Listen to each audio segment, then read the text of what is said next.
have been ranked versus ranked. Northern Series can say that.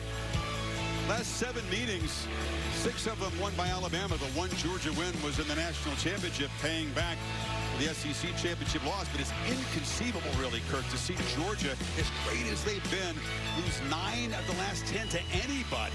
No doubt about it. And look at all. Most of those aren't even in the regular season. Only a couple in the regular season. Others in national championship, SEC championship, or in the playoff of some kind. So it'll be a different vibe in here. I want to thank Josh Jamel, by the way, for helping us get pumped up in the tees. His movie, London Calling, is now in theaters.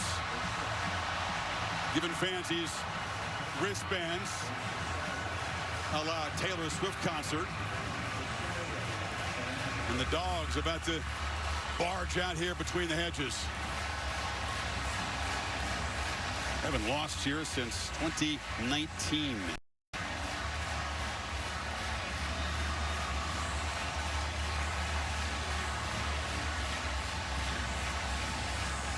Can they feed up this energy, Kirk? Kirby Smart knows his team can fight. He wants a quicker start from his defense this time. Now, they typically do when they're here at home. Ride that momentum. It starts once they come out of this locker room. This place will welcome them, and then it is game on.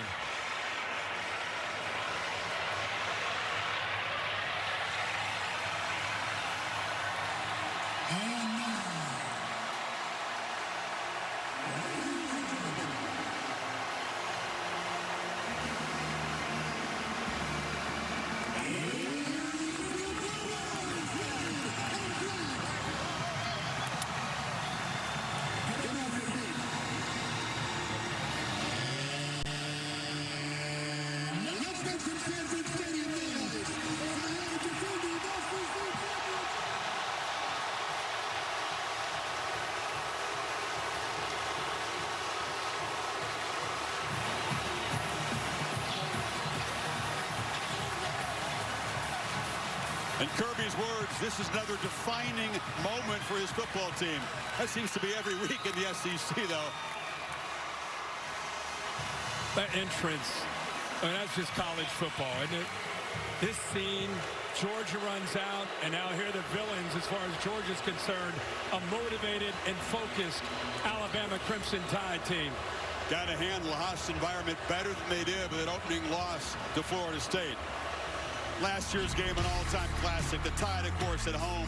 Georgia had hardly allowed a point the first 3 games. Alabama scored 30 in the first half, but Carson Beck brought the Dogs back. Bells spinning free. The lead would last 13 seconds until Mill to Williams. I'll never forget your calls. And in 1 second, it looked like, oh my gosh, Georgia did it. They came back. And the very next moment, it's this play with Ryan Williams, kind of a coming out party for him in college football. And then the big interception at the end to seal it by Brown. What a game. Tough loss for Georgia and a huge one for Bama at home. Of course, Kirby Smart was 1-5 against his former boss, Nick Saban. Add on the loss, 1-6 against Alabama. Very hard to beat against anybody else. Great to have Holly Rowe and Laura Rutledge on the sidelines tonight. Laura's got Kirby. All right, thank you, Chris. Kirby, your quarterback, Gunnar Stockton, has proven he doesn't flinch. What's most important for him tonight? To relax and play within the offense and take what the defense gives to him. And how do you affect Ty Simpson on the other side? Yeah, we got to get some pressure. Number one, we got to get him in long yardage situations, so we got to win early downs, and we got to affect him by the coverage and rush we have. All right, thanks, Kirby. Thank you, Laura. To Holly with Kalen DeBoer. Well, Coach DeBoer, this atmosphere is electric right now. What have you put in place early so your team can operate and get out to a quick start? Yeah, we just got to do what we do. You know, go out there and do our job. That's what we've been focusing on. That's what we've improved at. Lead to great execution. You get Jam Miller back tonight. How can you run the ball with his physicality? Yeah, I mean, he's an important key to our run game. Our O-line's got to step it up, too. Everyone's got to be involved, and it's good to have him back. Thanks, Coach. Yeah, thank you. 2 key guys return, Miller, and on the other side of the football, Tim Keenan, that nose tackle, is healthy and ready for this one.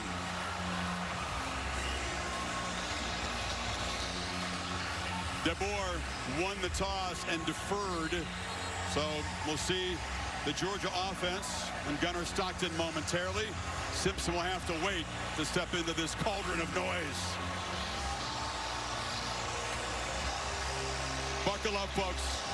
Always the potential to have something really, really special. Connor Talty to boot it away. Zachariah Branch, the electric transfer from USC, is deep for the Dogs.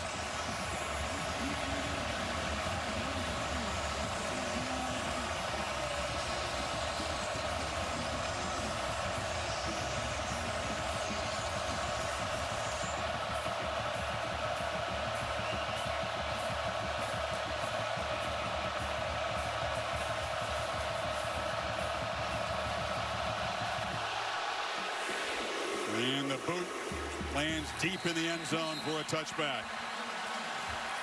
Here comes Gunnar Stockton. Of course, waited his turn. He showed his toughness was evident. Comes into the SEC championship game. Tough first start against Notre Dame.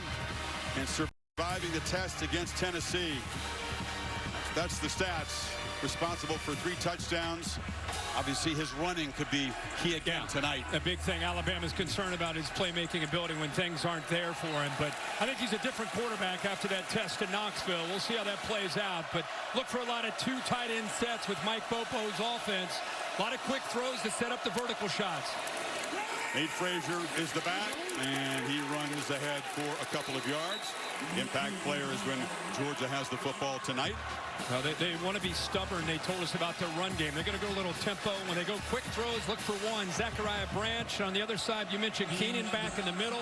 And Justin Jefferson, when they go to the quick perimeter throws, 10. And White will have to make a lot of tackles sideline to sideline. Shifting around here pre-snap. Stockton must be decisive with his checks tonight. Sideline route incomplete. He tried to find Colby Young. Talked about Mike Bobo calling the plays for Georgia, his 3rd different stint as an assistant. And down on the field, Kane Womack, the DC for Alabama. And Kane Womack, I want to see what he comes up with here on this 3rd down. They don't have necessarily an abundance of elite pass rushers. They've got to be creative with coming up with ways to affect the quarterback, especially on 3rd down. They need 8. Cash Jones is the back. Stockton across the middle, batted in the air, and incomplete. Coming across and getting a hand on the football was Deontay Lawson, and the Tide get a quick 3 and out. Well, watch him right in the middle. This is a very experienced middle linebacker. He does a really good job of reading the eyes of Gunnar Stockton. He looks to the outside, eyes bring him back to the inside, and his instincts there in coverage allows him to be able to make that play. Big play for Bama to get off the field with that 3 and out. Brent Thorson, almost healthy, he says, after his ACL late last season, to boot it away. Cole Adams is the returner for Alabama. Drifts over and waves for a fair catch at the 25-yard line. So here comes Ty Simpson. Accurate so far. When he was kept clean, including the Florida State game, frighteningly efficient. Incredible the last couple of games. He's barely thrown incompletions, 41 for 46. Look at his energy. This is what he wants. You know, he mentioned in his speech there to his team, nobody believes in us. I think that's because of the way last time they were on the road, week 1 against Florida State, he and the offense really struggled. He didn't have a lot of time. I think he's anxious to get this next test back on the road in the conference game against his Georgia team. Jam Miller in the backfield. He provides a home run threat. If he can get going, tough as well. Picks up about 3 whenever impact players select when the Tide have the football. Yeah, you got to have Jam Miller in there. Great to see him back and healthy. Kermit Bernard is the guy to me on the outside, 5. I know Ryan Williams gets a lot of attention, but keep an eye on 5. C.J. Allen will make a ton of tackles. And K.J. Bolton, the leader in the back end, has got to communicate and get everybody on the right page. Both coaches say these second down plays become so crucial because you got to stay out of 3rd and long. We saw that in the Dogs' first possession. Exactly right. Empty means the ball's got to get out pretty quickly here. Dogs bring some pressure. Simpson has time. Launches down the middle. It's incomplete. A little too high for Isaiah Horton, who's had a nice start. He's a good compliment to Bernard and Williams. No doubt about that, Chris. And one thing he did, he had time here because of Cuevas picks up this blitz. So good job here of trying to be patient. Look at that second level. This is really the area that he's trying to grow as a quarterback. Those second level passes over top of the linebackers, gave his guy a chance, just unable to come down. And now it's the Tide who have to deal with an early 3rd and long with the added challenge of this deafening noise. Extra rusher, Simpson, flush. He can run. He's got space. He's got the first down as he slides at about the 38. That's part of his game, too. Chris, you're exactly right. I think a lot of people overlook that. And when you bring this kind of pressure and you play man-to-man, you better get home or you're going to have a problem. Heck of a job there by Alabama's offensive line communicating, picking that up, and a good job by Simpson of climbing the pocket. Recognized man-to-man, no spy. Nobody there to account for him, and with his legs, easy first down for 15. He was considered a dual threat when he was recruited, very high recruit 3 years ago. Running to the left, and Miller is tracked down from behind. Chased down nicely there by Jonell Aguero and Quintavious Jackson. Ryan Grubb calls the plays. Went up to the Seahawks and came back this season to rejoin Kalen DeBoer. Yeah, Ryan Grubb was with him for a long time. Glenn Schumann, the defensive coordinator, works alongside with Kirby Smart, one of the top D coordinators in college football. As you'd expect, elite coordinators on both sides tonight. Yep. 3 fresh defensive linemen in for Georgia on this 2nd and 10.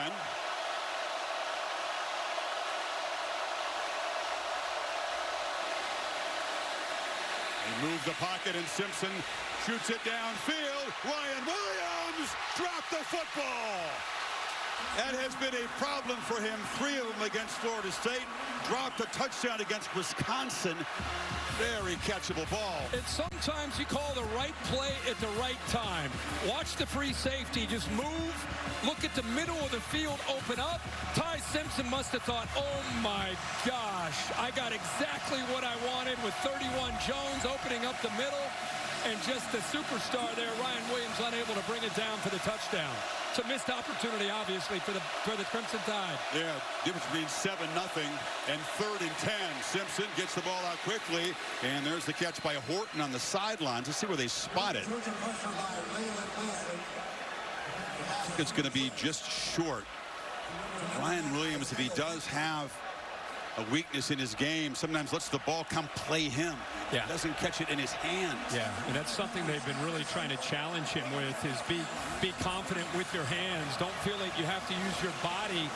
And here, that sometimes the easiest balls are the toughest catches to make. That one was a touchdown, and such a talented player. It's just maybe a case of just overthinking and thinking about the ball while it's in the air. Play is under video review. Kyle Olson in charge of the SEC crew. They're going to check the spot and see if the first down was in fact made. DeBoer had the offense out there to go for it in his side of the field on 4th and 1. Yeah, and I love that they came right back and made a heck of a throw there to Horton. The ball looks, I mean, it looks, but that angle, here's a good look at it right here. There's a really good look. Ball's in his hands. Progressive pylon cam shows you that in fact, Bill, that looks like a first down. It'll be reversed to a first down. He's got full control of the ball. Then he gets pulled back behind the line. Forward progress. One thing I would say is after a guy like Ryan Williams in this kind of element makes a drop like that early, because you worry about the head, the mind of a great player overthinking and thinking, I'd go right back to him. I try to hit him with a hitch, get him something to be able to get that confidence back. They're going to need him at some point, obviously, throughout this game. The ruling on the field has been overturned. It is a first down. The 48-yard line. Of course, he was 17 a year ago, 18 years old. He has a very big life. He's got a big salary. He's got a big house. He's got a big family that lives with him. There's a lot going on in his life. They gave him some hard coaching recently, saying get back to the basics, the fundamentals, and hang around the building and just work on your game. Frankly, it's a surprising start because he bounced back beautifully against Wisconsin. Yeah. This game had a couple of touchdowns on long plays. Like I said, if I were them, I'd get him a way to get the football into his hands again quickly. Play fake, Simpson on the move, chased down by Aguero, and almost threw a pick. K.J. Bolden, the safety, was tracking back, and that was right in his hands. Boy, another opportunity here, and it's a missed opportunity. Bolton is the leader now on that back end and really does a good job of focusing in and just being a guy that you can count on. He's in great position. Sinks with that crosser, drops back, and just doesn't secure the football for the interception. You're talking about one of the elite safeties in the country. That time he got the right hand up, unable to get the left hand for some reason, just not able to come up with a pick. Had a pick late against Tennessee, but got beaten deep early in that football game. 2nd and 10. Kevin Riley takes his turn to the backfield. And the redshirt freshman from right there in Tuscaloosa spins for a gain to make it 3rd and about 6 here now. Talking a lot, obviously, going to go quick, but a lot about the skill. But I think the key to the game tonight for Alabama is how the 5 up front, how do they communicate with this crowd noise and the multiple looks that they're going to get from Georgia. They're going to move around, especially on situations like this, try to confuse them, and how they communicate up there. Big Parker Brailsfield's got to make sure the center, they're on the same page. Williams is back in the game now, split far to the right. Play clock at 6. Got to hurry here. Bama just got it snapped. Simpson lets it rip. Catch made. Horton, 1st down inside the 25. Kyron Jones forced him out. They pick up 24. I really think there was so much movement there with Georgia. I think they were confused. You got to reroute with a safety over top. The corner's got to jam, at least get some hands on that receiver. Isaiah Horton makes it so easy to just kind of sit in that hole behind the corner in front of the safety. If he gets his hands on him, it can disrupt the timing, but a quick free release makes that an easy executed play there on 3rd down for Alabama. And the 3-headed monster makes him really hard to stop. He's a big body. Horton, 6'4", transfer from Miami. Initially comes from Nashville, plays the Rome Odunze spot. You want to go back to DeBoer's offense in Washington. Tide on the move. We'll take a timeout here. Where's the beer guy? Bud Light. Ryan Williams has thrilled us in his brief career with highlight plays, but this has become a story this year. The drops against Florida State were crucial. Let him over the middle. Yeah. Was he feeling footsteps there? And then he dropped the touchdown late. Wisconsin had a comfortable lead, and then this play just happened tonight. Yeah, the only thing you can say is obviously more than capable of making all those catches. You just wonder in this new era that we're in with NIL and the expectations that come along with that, that sometimes these guys overthink and put so much pressure on themselves. 10th play of the Tide's opening drive here, 1st down. Big fella Caden Proctor came in motion. Number 74, an elite, massive left tackle. False start. Offense, number 26.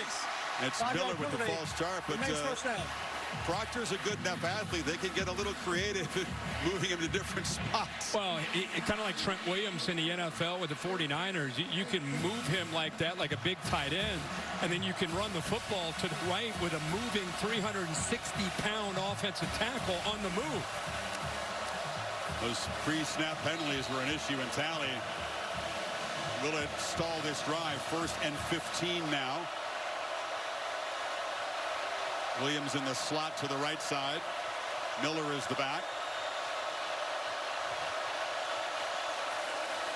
And Jam makes a cut and earns about 3 yards before Raylan Wilson knocked him down. This is a little thing here, Chris, but just something I keep an eye on. And watch 2 here come in motion. You got a safety coming up. Just watch this. It's a chance to hit the safety, kind of olays him. So a little thing like that, but if I'm watching film and I'm a teammate and I see that, I don't like that. You got a safety coming down, lower your shoulder and blow him up. Behind the 6 on 2nd and 13 now. Jeremy Bernard in the backfield. Now he motions out. Dogs bring pressure. Bernard's got it on the edge, and he's got some blockers. Jeremy Bernard, one of the best players on this football team, the former Husky, weaves his way to a 1st and goal.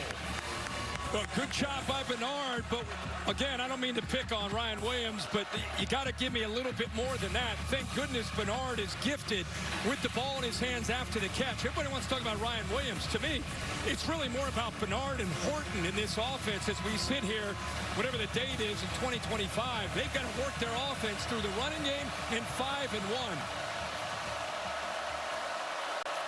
First and goal, Miller. Spins free again. A very short gain, a couple yards to the 6. Dalen Everett made the stop. I mean, I'm an Alabama fan. Can you ask for anything more than this kind of start? A 3-and-out, you get the ball back, even though you have a drop touchdown pass. This offense is putting together a very nice drive. It's a 12-play drive already. It'll be the 13th play coming up. Now, can they finish with this kind of opportunity now in the low red area down to the 6-yard line? Inefficient so far this year. 15 trips, 12 touchdowns. But it wasn't against Georgia's defense. William Sanders and extra offensive lineman on the left side. They got to hurry. They need to spend a timeout down here. Some disorganization. Simpson came up to the line, but there was no time to make those adjustments. Second timeout they've had to burn because of miscommunication with the opposition. So second and goal for DeBoer's offense when you come back.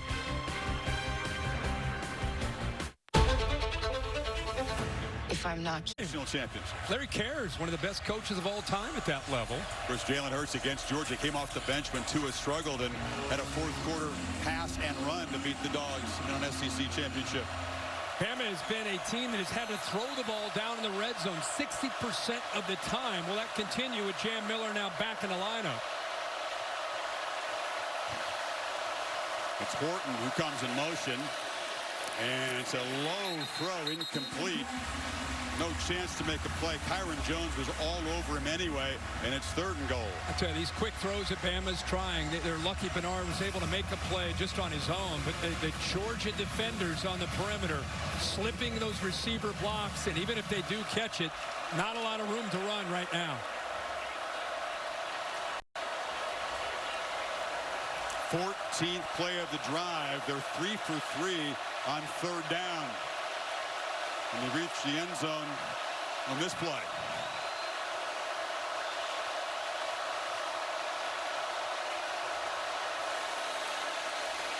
Zipped across the touchdown. There's Bernard out of the slot. And a marathon march. The Tide draw first blood between the hedges. What a drive. Like we said, it could not have started any better for this Alabama team. Kalen DeBoer told us, his coordinators told us, the players told us that there was a focus these last couple weeks. After the 2 wins, they're looking forward to the challenge of coming into Athens and having a chance to be able to shock the world and upset them. And boy, if this game is exactly how they wanted it to get started. Connor Talty to add the PAT.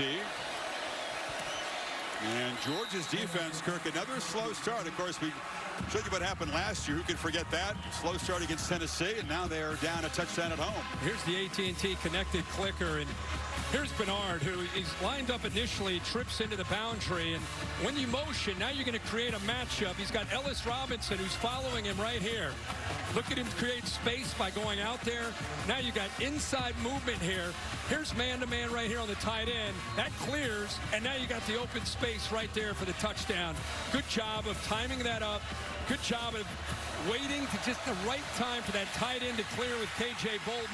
And that's an easy inside release. Look at his eyes, right on it. What a drive by the quarterback and by this offense on that 14-play drive. Yeah, it's a tough assignment for Ellis Robinson, man-to-man against Bernard, who can do it all. See, line up in the backfield. He's run for a touchdown this year. When they tell us he's probably the best football player on our team, that's all you need to know. That was Ryan Grubb, but he made it slightly biased. I talked to Kalen about it as well. I mean, it's one of those guys, he can play safety. He does this. He blocks. He's got great ball skills. They did say with a week's practice he could go play on defense. Yes. Says it all. Zachariah Branch from the 4, and he's tripped up. The Tide fly down the field. That's a nice play to get there very, very early by Latsir Brooks, the wide receiver. To Kevin Negandhi in the studio. Hey, Kevin. Chris, good evening. Time now for our Chick-fil-A moves on the field. Tennessee in overtime in Starkville. Boog, and here comes Deshaun Bishop. Kev, I love it. Double ISO from a shotgun. Tennessee getting physical in Starkville and quieting the cowbells. All right, 4th and goal here, Dan. Blake Shepard has the chance. It's a great job coverage-wise by Tennessee's defense, playing top down and driving on the throw. Volunteers survive. Shapen incomplete. Back to you, Chris. All right, Kevin Stockton on the move on first down. Zipped it to Young on the sideline. That's the SEC, man. You lose a heartbreaker at home in overtime. You come back and you survive on the road. Yeah, the ball. Survive in advance. You got a penalty on the other side of the field. An eligible receiver downfield. Offense, number 55. 5-yard penalty. Remains first down. Little shuffled up front again. That penalty is on Bo Hughley, who's stepping in. Ernest Green, right tackle, out of this game. Yeah, that's a backup right tackle, 55. You see him as, you know, the action goes back to with Branch the other way. You can see the right tackle just close to the line of scrimmage and then just continues down about 3-4 yards downfield. We did a great job avoiding those pre-snap penalties with all the noise on Rocky Top. And makes it 1st and 15 and negates the play. But Frazier's off and running. Nate Frazier with a quick burst. And he's going to be brought down after a gain of 24 by Justin Jefferson, who saved the touchdown. What a job by Micah Morris, the left guard, and the left tackle. Monroe Feeling just open that up. You can see as soon as he saw that open up, he accelerates upfield, and they get that big first down. We fake it to Frazier. Now Stockton finds Delp broken up. Hard hit delivered there by Damani Jackson to knock the ball loose from the tight end. What a play by Jackson. Great job of coming off the receiver that's going downfield, 16, London Humphreys, and then comes back to make that play. Perfectly timed up, clean hit. But Jackson had to worry about the fleet-footed Humphreys going by him, but reacted to the ball in the air with his eyes on the quarterback to be able to make that play. Ray Hubbard, the safety, just got some fingertips on that football. Chauncey Bowens is the back for Georgia now on 2nd and 10. Tries the left side and lowers the head, picks up about 4. Got a nice block from Delp, the tight end. You know, 2 weeks ago, you and I and Holly, our whole team, were in Knoxville when Georgia went back and forth with Tennessee. And I remember one of the things we all talked about was how impressive it was to see Georgia answer the bell. Almost, I think it was 5 times they had to respond with an answer of some sort after Tennessee taking the lead, and they just kept coming back. So that's in their DNA, especially fresh off a game. Their last game they played against Tennessee. Got to get 5 on 3rd to get the drive going. Stockton has space, delivers across the middle, incomplete.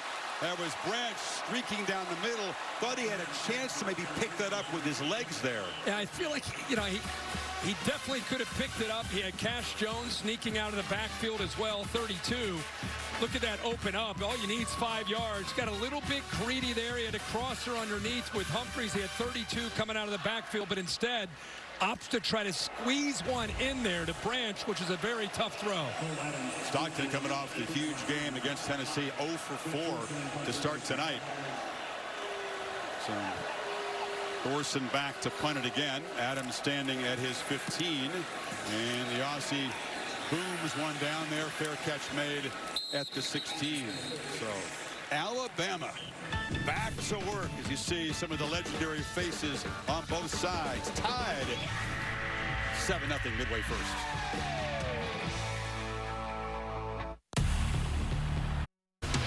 Mike Kirkus bringing the heat, brought to you by Sonic from that opening Alabama possession. Ty Simpson was bringing the heat, and that Alabama offense was bringing the heat on its 14-play drive. 3rd and 7 early, man coverage takes off, takes a big hit, makes a great throw to Isaiah Horton for another first down. Just a heck of a play individual effort here by Bernard on another 3rd down to be able to pick up another first and then 3rd down and goal. Gets the man coverage look. Bernard once again. They went 4 for 4 on 3rd down on that opening drive. Ryan Williams not in the game in this first down play. Miller, who's got a protective pad across his collarbone there. Is an interesting, unusual type of collarbone injury. Holly is padded up tonight. Well, that's right. He had a dislocated collarbone on October 30th. So they have put together this beautiful carbon fiber pad that's sewn into his shirt under his shoulder pads. It's 3D printed, so it's matched perfectly to his collarbone that was scanned. He's got a lot of protection, and he told me he feels very comfortable out there wearing that, and he is protected. Only 9 yards in his first 5 carries. Bernard couldn't corral that high throw. where it was in coverage. Here's she called it beautiful. It certainly looks nice. It's effective. Yeah, hey, whatever it takes. This guy is fired up and a big part of this football team and the leadership of this team. So it's great to see him back, and good to see the staff did whatever they can do to make him feel protected and comfortable. Another big third down. Remember, again, 4-4 on that opening drive that led to a touchdown.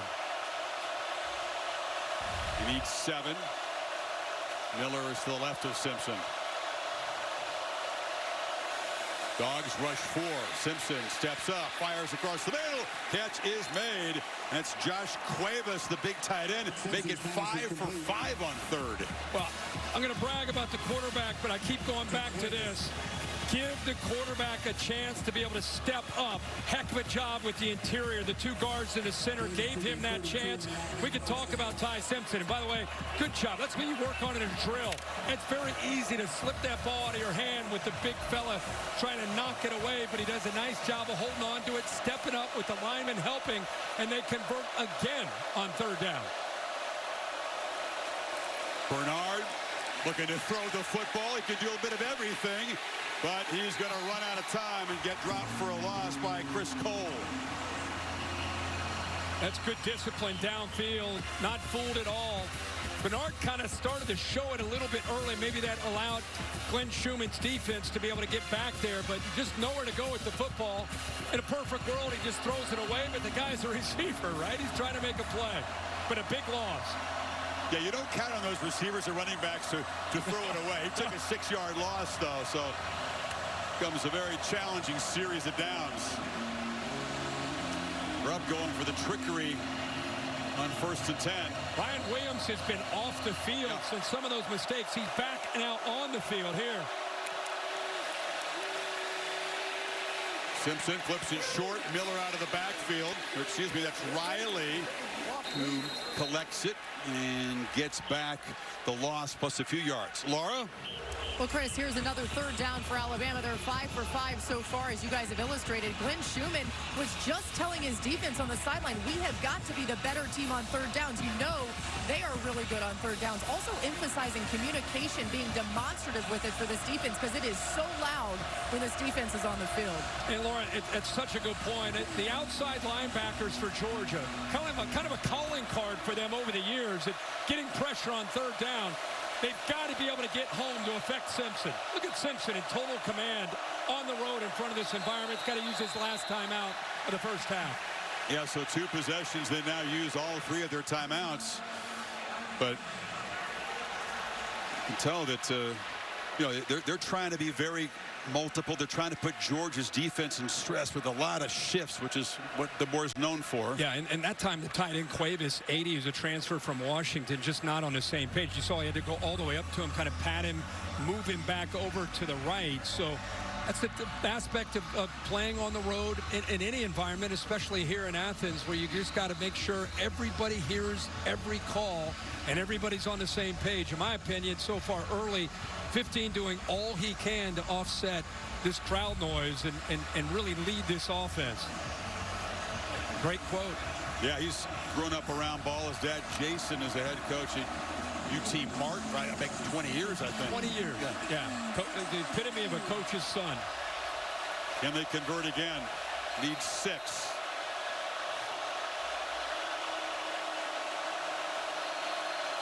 Plenty of time on the play clock to shift and adjust protection. Here comes pressure. Simpson off the back foot, delivers a throw. Williams makes the catch. Doesn't quite, or does he have first down yardage? You're spotting at about the 43.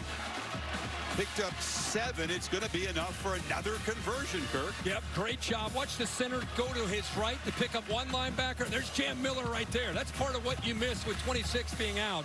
Ability to pick up that blitz. And now you get a chance for Ryan Williams to make a play.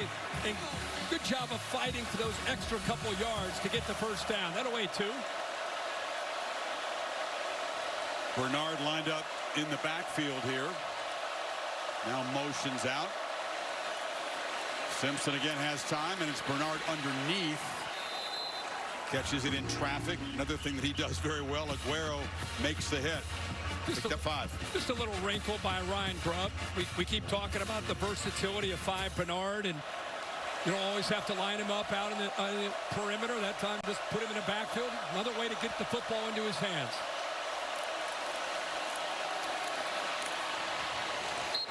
And it's conventionally, and Miller picks up a few yards. It'll be a much more manageable third down here. They've had success from all ranges of converting on third down. This is an Alabama team under Kalen DeBoer that away from Tuscaloosa and Bryant Denny, they're 2-5 since he's been the head coach.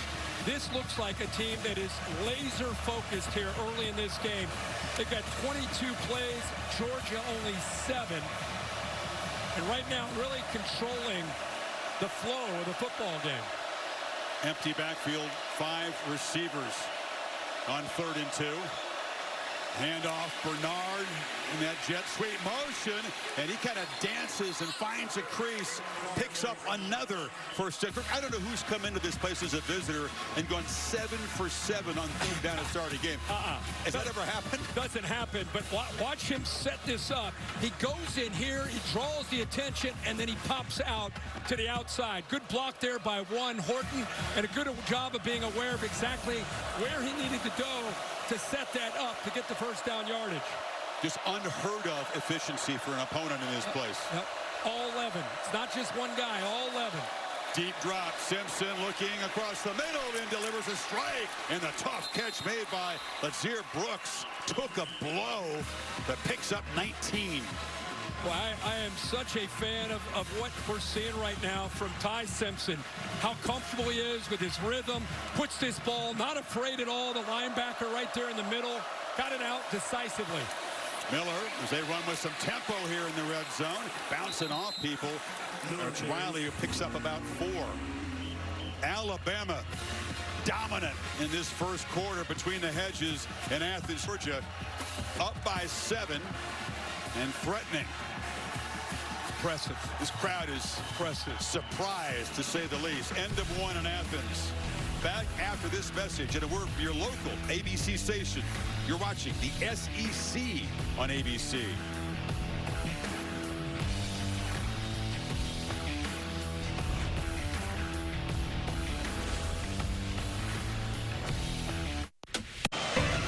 Except for the second quarter in Athens, the SEC on ABC. Saturday Night Football presented by Capital One. Alabama has come on the road, executed beautifully, and is now trying to add to a 7-point lead. Georgia ran just 7 plays, made 1 first down, had 31 yards in the first quarter.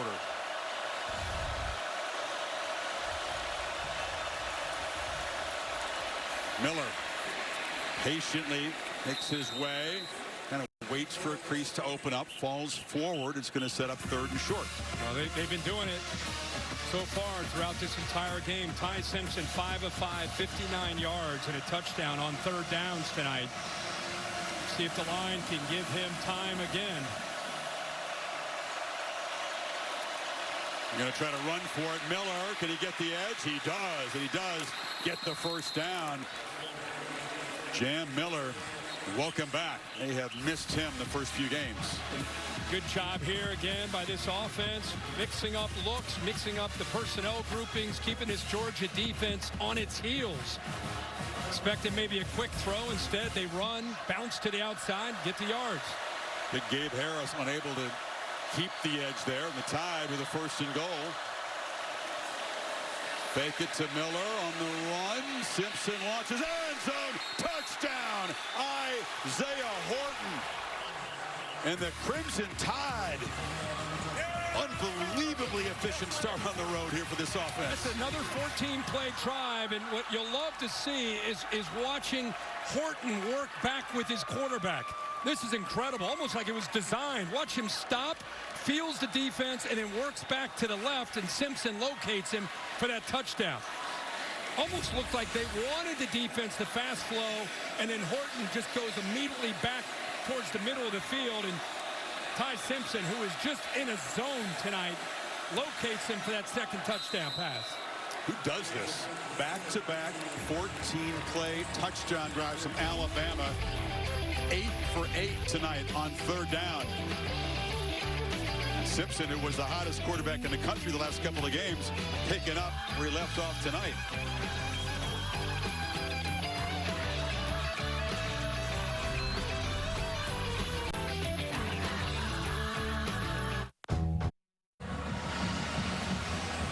Remember that pep talk Ty Simpson gave his teammates about using the adversity, the hatred around them as fuel?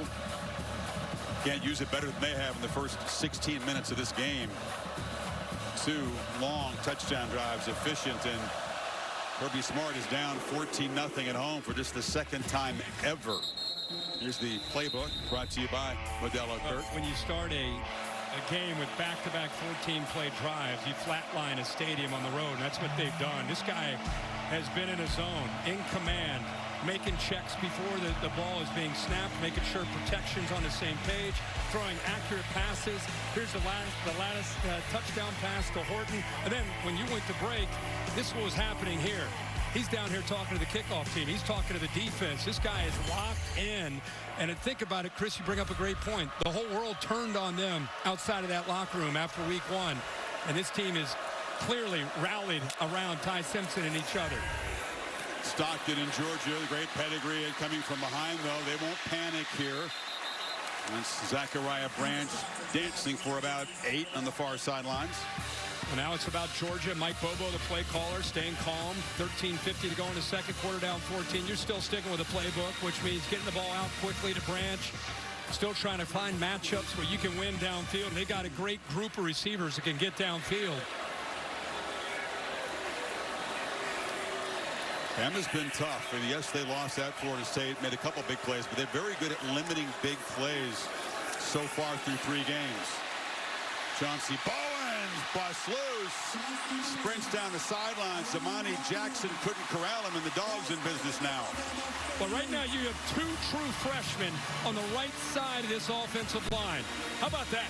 2 true freshmen going against Alabama. Look at the big fella, 73. Gaston does a nice job along with Delp, the big tight end. And this is a Georgia team that when they went to Tuscaloosa, if I remember, they were down 28 and fought back to take the lead. So they know what it takes to get back into any game. Yeah, their last game at Tennessee on the road, down 14. Stockton loops the throw. Wide open is Colby Young for a touchdown. How's that for an answer? Can't be surprised, can you? Right on cue. Alabama rolled the dice. They've been blitzing some safeties. When you do that, you don't have anybody back there to help out. It's one-on-one. And we just said how they have got guys who can go downfield. This is a slant and go. The eyes of Damani Jackson were in the backfield. No safety behind help. And an easy route by Colby Young and Gunnar Stockton to be able to make that throw for an easy touchdown. Peyton Woodring for the PAT. That was a tough 2-play sequence for Jackson.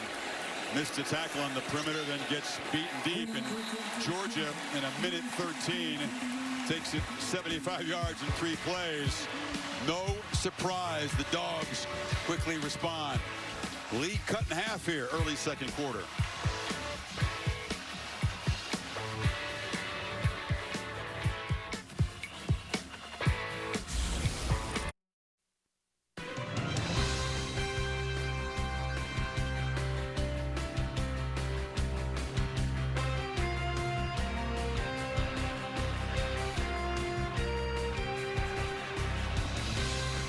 Kirby Smart's offense strikes back. The question is, can they slow down Ty Simpson defensively? Here's how they cut the lead in half here. Yeah, again, you can see their corners on islands. They got a 14-point lead. Very risky, aggressive approach, but that's how Alabama came into it. But Kane Womack goes to his team. Hey, guys, we're fine. Watch this play. That's on me. He tells everybody, guys, that one's on me. That one's on me. You know, you play with a 14-point lead. Even though he's an aggressive defensive coordinator, you'd love to just keep the ball in front of you and not give up the explosives. But great job by him talking to the team when they came off the field. Aldi, you had a nice visit with Ty Simpson about trying to slow his mind down using various techniques. That's right. This is the first time he's playing between the hedges, and he said sometimes out there my mind can be racing with everything that's on me. They did a team box breathing meditation workout this last week, and he said, I've been using it on the sideline. 4 deep breaths in, you hold it for 4 breaths, 4 breaths out. It calms the autonomic nervous system. He said it's really been helping him slow his mind down so he can be sharp and fast on his progressions, but not racing in his mind. Holly, I try that when I wake up at 2 in the morning. I try to do that 4 and 4 to just getting that Zen moment. Doesn't work for me. Doesn't work? No.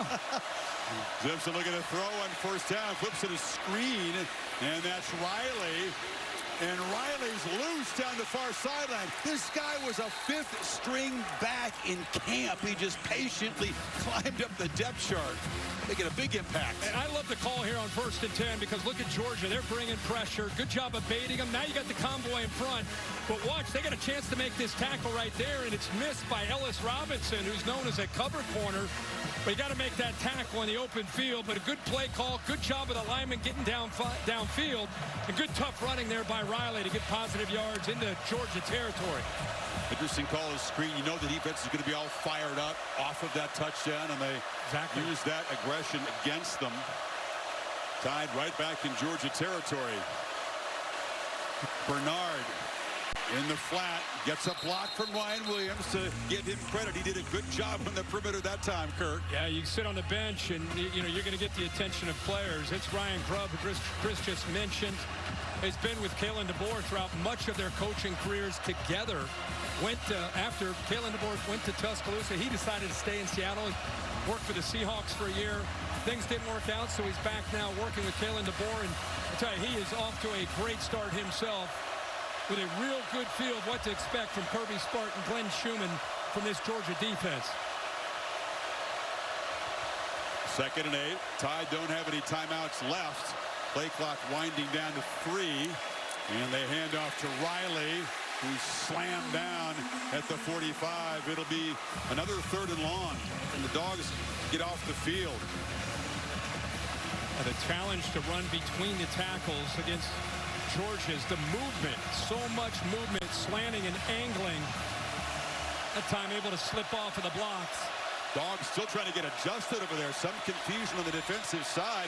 Simpson has time and now rolls and fires incomplete on the far sideline. Delivered a bullet, but Rico Scott couldn't work his way, and they finally are unable to convert on 3rd down after going 8 for 8. Yeah, I'm with you, Chris. I saw the same thing. Georgia just trying to get on the same page. Simpson looked that way. I think he thought he maybe had an opportunity with miscommunication. He really locked in on 11, Rico Scott, but Scott did a pretty good job working back to the ball. But finally, Georgia gets Bama off the field. That's his first really inaccurate throw tonight, a fastball that was way outside. So Blake Dowd trying to pin the Dogs back, boots a line drive, which is bouncing and fielded on the bounce by Branch. Apparently it already signaled a fair catch, and he'll have the ball at the 6 to start. 2 Monday Night Football matchups. I'll be with Lewis, Dan, Katie, and Peter. Down on the Dolphins and the Jets, Bengals and Broncos at 8 o'clock Eastern time on ABC. I know Cincinnati fans are fired up to see if they can keep it going, get it going rather, against Denver. I know they're anxious that the Cincinnati Reds are up 6-2 tonight. Work that in. Yeah, had to work that in. Anxious Dolphins and Jets fans, something's got to give. Yeah. Somebody's going to get a W. All right, Stockton off that electrifying drive minutes ago from the 6. Feeds Nate Frazier, who's knocked down after a short gain. Holly? Developing situation for Alabama at defensive end. Q Rusaw, their starter, is out right now being evaluated for a lower leg injury in the locker room. His backup, Jamarian Latham, suffered a back injury Tuesday, has been in ICU in the hospital. I'm told he's back home watching this game. So 42, Yonsei Pierre is in there right now, guys. He's a talented pass rusher, but Quay Russo is a key part of this defense. So we're trying to get you information as that story develops. 2nd and 8. And off inside, Frazier. Met right in the hole, fumble the football, and Alabama recovers it. Lawson fell on the football. Bray Hubbard who is a playmaking safety, knocked it loose. Wow. Chris, tonight, Hubbard as a safety has really been acting like a linebacker up near the line of scrimmage on almost every snap, unless it's an obvious passing down. And this time, his instincts pay off, filling up tight to the line of scrimmage, puts his shoulder pad right on the football, and eventually knocks that ball away from Nate Frazier. And Bama jumps on top of it. Looked like Deontay Lawson. Look at that form tackle. Ball is out. Hubbard is just a playmaker. He's already got a couple of picks and now a forced fumble. And Alabama set up the 11-yard line with the first takeaway tonight.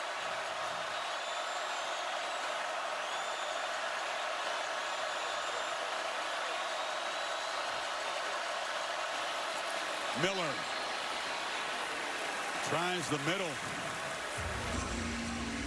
Man, Georgia claims momentum. The touchdown pass. Bama able to flip the field, pin him back. That's this right. is a big moment in the second quarter. That's called complementary football. Coaches talk about it. If you can't score, get your special teams unit out there and you pin your opponent as far back as you can. And you get a turnover. Now you got the short field. Can you capitalize?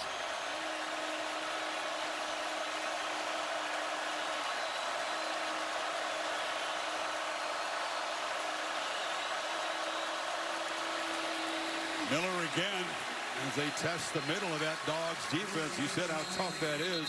K.J. Bolden, the safety, came downhill to make the stop. It's going to be third down. Yeah, much like we saw with Bray Hubbard, K.J. Bolden down inside the 10-yard line. He is basically acting like an extra man down, like another linebacker. Nobody able to climb up to him. So yet another third down to this Alabama offense. 8 of 9 to open up this game on third downs.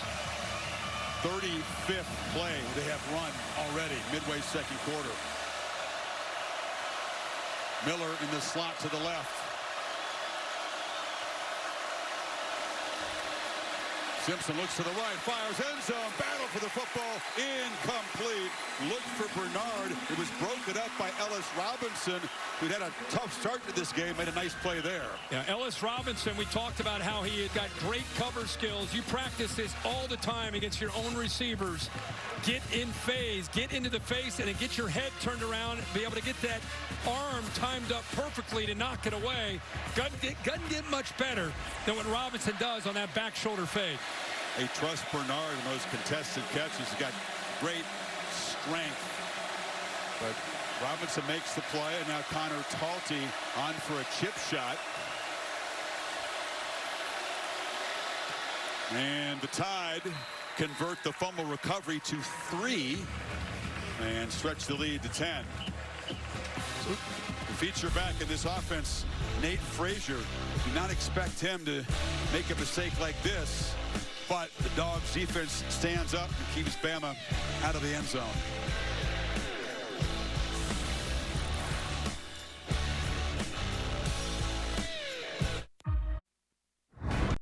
ABC Saturday Night Football is presented by Capital One. What's in your wallet?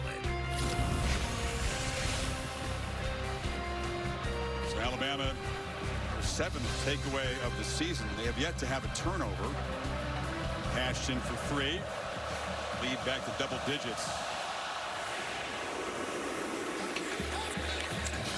And Branch will leave it in the end zone. Laura, was a bye week for the Dogs, but a big moment for Gunnar Stockton last weekend. He's a humble guy, as you know, Chris, but he did get a lot of recognition, getting his jersey retired at Raven County High School there in Tiger, Georgia. He said it was great to be back with so many people who loved him so well, getting to catch up with some people as well. He's a man of few words, though, Chris. He wanted to just get right back to business, and we were trying to give him some credit for getting the jersey retired. Yeah, but his big smile said it all, didn't it? It's about 90 minutes north of here. Very northern part of Georgia. Handoff.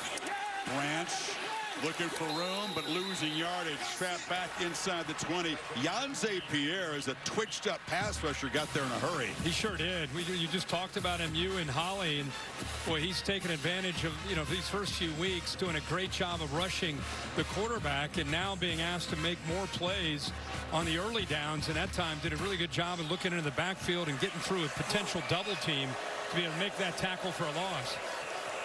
I always ask the coaches, who are your most explosive twitched-up pass rushers? He's not on the 2 deep, but that was the first name they said. Pierre. Stockton zips it. And the catch is made by Colby Young, who shows that strength after the catch and muscles for a first down across the 35. Picked up 17. Yeah, that's exactly what you want to see from a receiver. They say this entire group is the most unselfish group maybe on the entire team.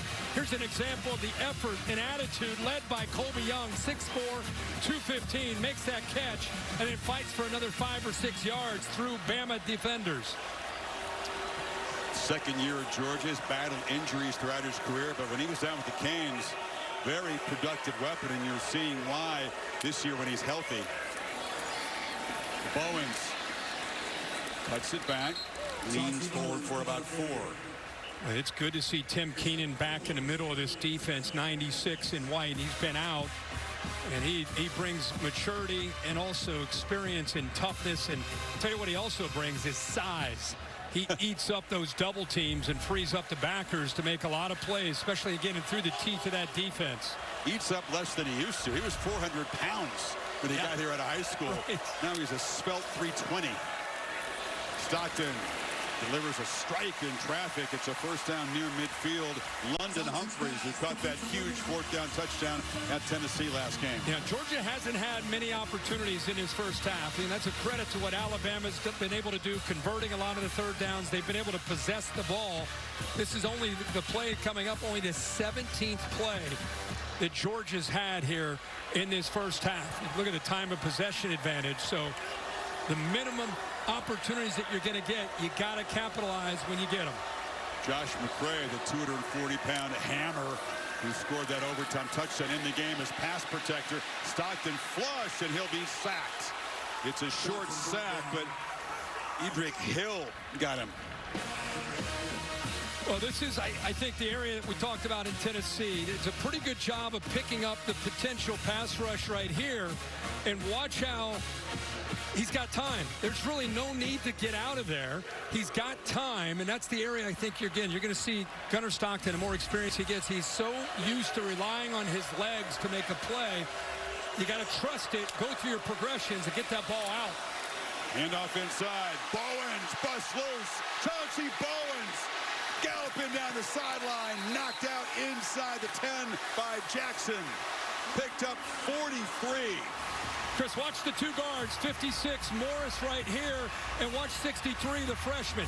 They just pushed the entire Alabama defensive line, just flush them down, and that opened it up for Chauncey Bowens. Morris is a veteran 5th-year senior, and 63, Dontrell Glover, a true freshman. Both do a great job of giving 33 a chance to hit that crease. Bowens a big man, but has that gear. 1st and goal, Dogs. Quick pitch to the edge. Catch made. Nice hands catch by Zachariah Branch, who spins down to the 5. That's an RPO, or if you get a chance and you got a 2-on-2 matchup, they want to flip it out there because they trust Zachariah Branch to make a play. We saw that in the Tennessee game. It led to a touchdown. He can either hand it off, or if he's got the numbers, flip it out there. He decided to flip it out and got a few yards.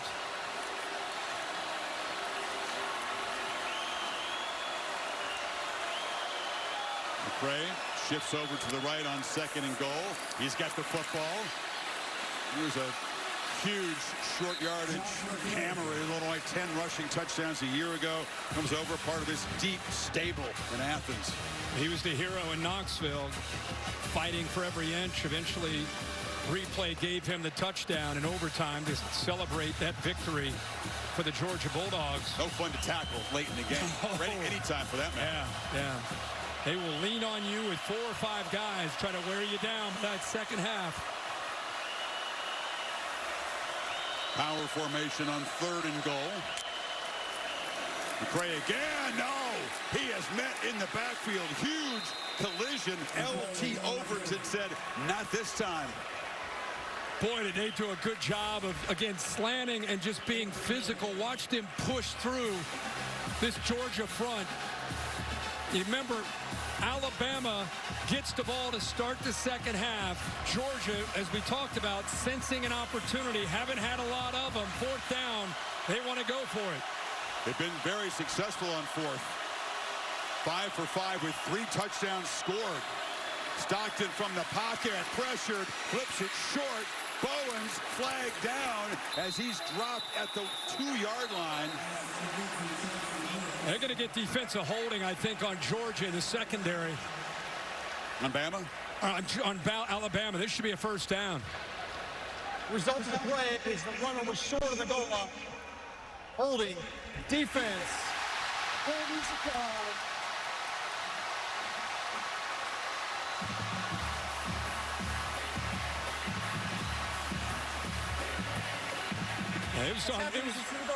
Automatic first down. It was on Xavier Brown, who is locked up one-on-one. I was confused. They did not decline the penalty. No, you're going to take it. Here he is, matched up one-on-one with Colby Young. Little inside, little stutter, grabs around his waist, and that's where the flag came in. So Georgia doesn't convert, but gets the big break for the first and goal. McCray's the back, 3 tight ends in the game, and Bowens is going to be stopped in the backfield. 2 backs in the game. It was Bowens who took the turn, and he's actually stopped behind the line. Boy, that's what you want to see from Alabama. That's called, penetration, shooting gaps. That play never had a chance with the penetration you had on that left side by Alabama. Not just the defensive line, but linebackers timing it up perfectly as well, shooting gaps. It's Micah Morris, the 5th-year senior left guard. Already injury-depleted O-line for the Dogs. Athletic trainers looking at his left leg. Yeah, it looked like it overextended when he tried to pull to get out in front. It's just mayhem down there in the pit. It is. 300-pounders all over the place on both sides. Yeah, when he tried to pull out of it, he's a big man. Watch 56 up to the top left. See that? Kind of gets stretched out there, but look at the white jerseys. Lawson, 0, the leader, ends up getting in there to make the play. Good to see him walking off. Right, kind of a hyperextension that planted. Yep. You said is important. Alabama getting the football to begin the second half after deferring the coin toss. So Kalen DeBoer's team protecting that 10-point lead. And they already have a bunch of injury. With Green out, you got Juan Gaston, a true freshman that's been playing some right tackle with Hughley, and now Morris goes out. It'd be interesting to see what they do with Glover and how they mix and match with the injuries they have. Glover, another true freshman who had to step in against Tennessee. Man, it's tough to be 1 year removed from high school and be out there playing that position in this conference. And by the way, Gaston 73 is 6'7", 360 as a true freshman, and Glover 6'3", 320. Both out there. Hughley back in the game. Kirk at right tackle. After the loss, it's going to be second and goal from the 2.5-yard line. McCray and Bowens both in the game, as are 3 tight ends. Remember, Gunnar Stockton's legs, always a potential factor down in this area. The unusual 23 personnel for the Dogs here.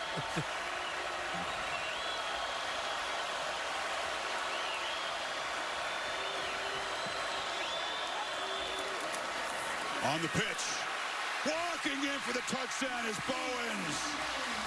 And Georgia hits back again.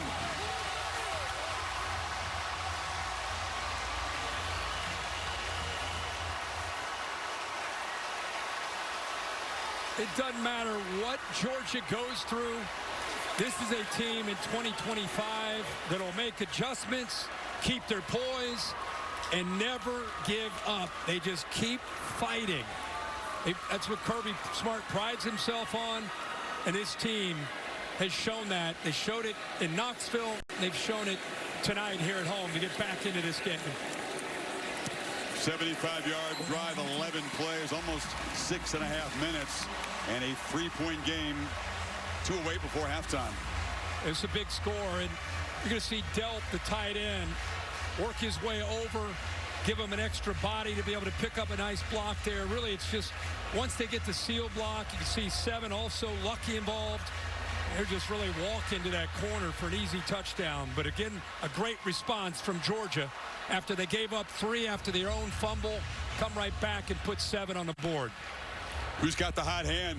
A number of guys do, but tonight it's Bowens, who's averaging almost 14 yards on his 6 carries, already 82 yards rushing, had the big 43-yard sprint a few minutes ago. And that old toss sweep to the boundary. Georgia fans love to see that. A lot of great tailbacks over the years have scored touchdowns on that kind of play. I saw it firsthand with Garrison Hurst when we played Georgia in a bowl game. They just walked to the corner. Herschel Walker, Terrell Davis. I mean, the list goes on and on. Kickoff's going to sail way past the end line. So let's see, with 2:08 to go, knowing they're going to get the football to start the third quarter, knowing that Simpson's been hot, what do you do here, Coach? Well, you got no timeouts. You're going to play with some urgency probably once you pick up that first down. But this quarterback, let's face it, I mean, as far as first halves go, on a road in this environment, couldn't have gone any better for Ty Simpson. He's in total command. Let's see how he works here in this 2-minute drill. At the very least, try to get in the field goal range. Still have the 2-minute timeout. Williams in the slot to the right. Now he'll move out in between the tight end.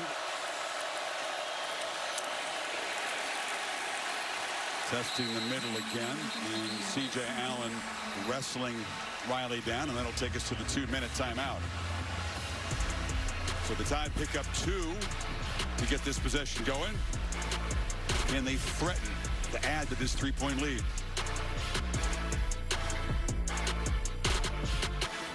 Papa John's went all in creating a new Papa Dipper. Our first pizza designed. Kevin, thanks. Good to see Orlovsky in there, my old buddy. He didn't do enough. He's lacking. Let's throw him in there with you guys on Saturday. Ryan Williams on a reverse. Williams scoots quickly for 11. Just 1 catch after the early drop, but picks up 11 on the ground. Yeah, another way of trying. We saw that with Bernard a little earlier, just trying to find ways to get some of their speed, get their hands on the football here, able to get a first down, and on top of that, get out of bounds. Still no timeouts. Minute 54. No, you don't have to be in that NASCAR urgency, but obviously you got a quarterback who's in his 4th year, even though he's in his 1st year as a starter. He's seen this and understands what needs to happen, but the operation not clean. They can't call a timeout. They're down to 9, 8, 7. The play's under review. They're going to take a look at this to see if he got the first down or not. Okay, great. That explains, Bill, why they were standing around. As you said, you don't want to take a 5-yard penalty here. Let's see where Williams crossed out. Football is behind the marker when the foot hits the paint. Yeah, about a half yard. So instead of a first down, John Allman, the replay official, you figure a quick review to take that back. And on one hand, he's keeping that ball to the outside to protect himself from the ball getting batted.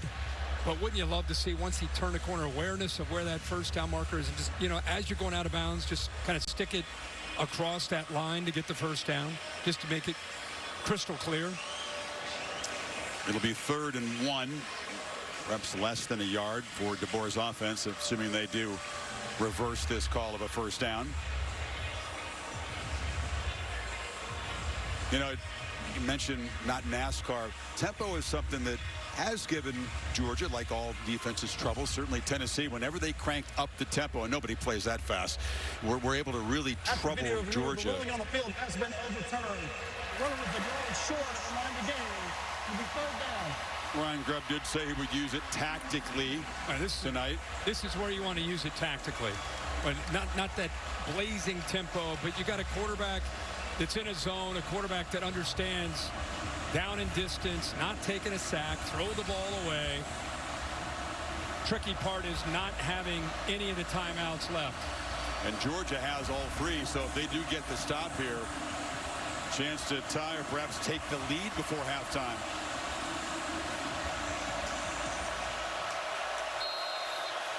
Miller and Bernard in the backfield along with Isaiah Horton. And on the perimeter, it's a trick play, and it works. Interesting third one as Bernard flips the pass to Horton. Two guys who've scored touchdowns tonight combined to move the sticks. Well, first of all, you give a different wrinkle with the formation that you pointed out with Horton in the backfield. So you're hoping that maybe a linebacker doesn't pick him up. Then you flip it to a receiver who wanted to throw one earlier. This time he got his wish, and he got to be able to throw a pass for a first down. Clock moving. Minute 35. Alabama still in no hurry. Four-man rush. Simpson has plenty of time. Pumps, and now he's going to flush and roll and fire across the middle. And wide open is Williams, who makes that catch over the middle. And he's in Georgia territory at the 45. Boy, Ryan Williams did such a great job of looking around to see exactly where the defenders were, and he just kind of settled right in the middle in that big kind of open spot there, that window to give his quarterback a chance to make that throw. Simpson with the rush honing in on him very quickly. Chris Cole making a beeline for the quarterback, affected the play. Chris, watch Ryan Williams right here to your right. Watch, he's running his route. Not a great route, but watch his head. He kind of looks around, and then he just settles right there. Gives him an easy target to be able to make that throw. And looks it into the hands without swiveling the head.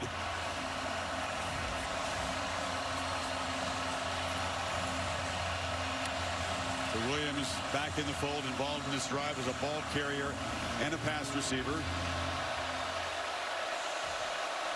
Alabama again has to be efficient without the timeout. The play clock down at 3. They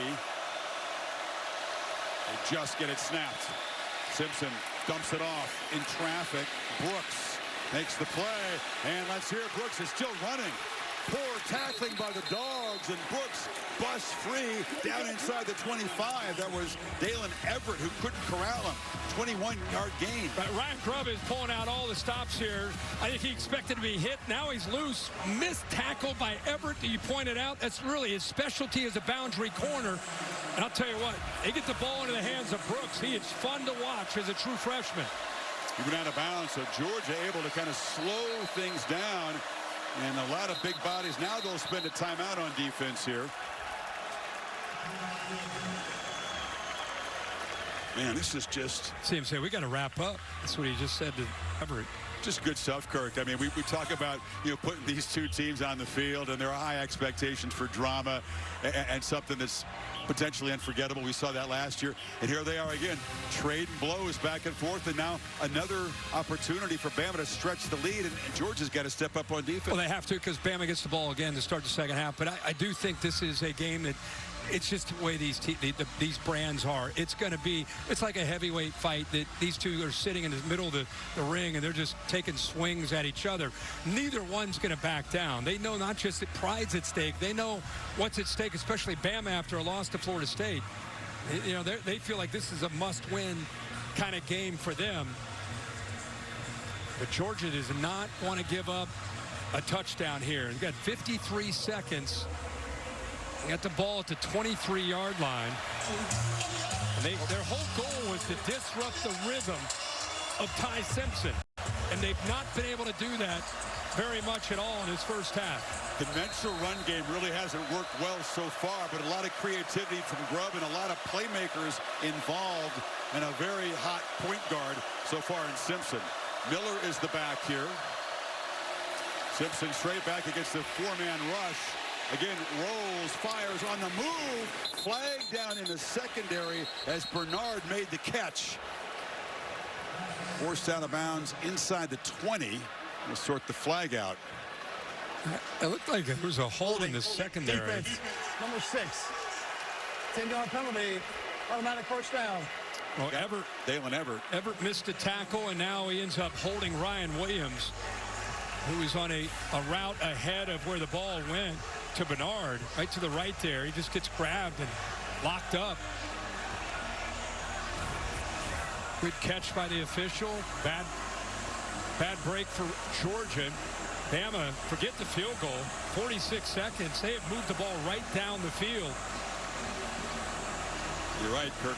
62 yards and less than a minute and a half here without that timeout to work with. They're looking for that 2-for-1 score here and get the ball to start the second half. Bernard stacked in the slot to the right, and they move an offensive or a tight end out there, and now Georgia saw that little wrinkle. Cuevas was going to go out. There's going to be 4 guys for Alabama on that right side, and they spend it. Kirby knows this is a crucial part of this game. It sure is.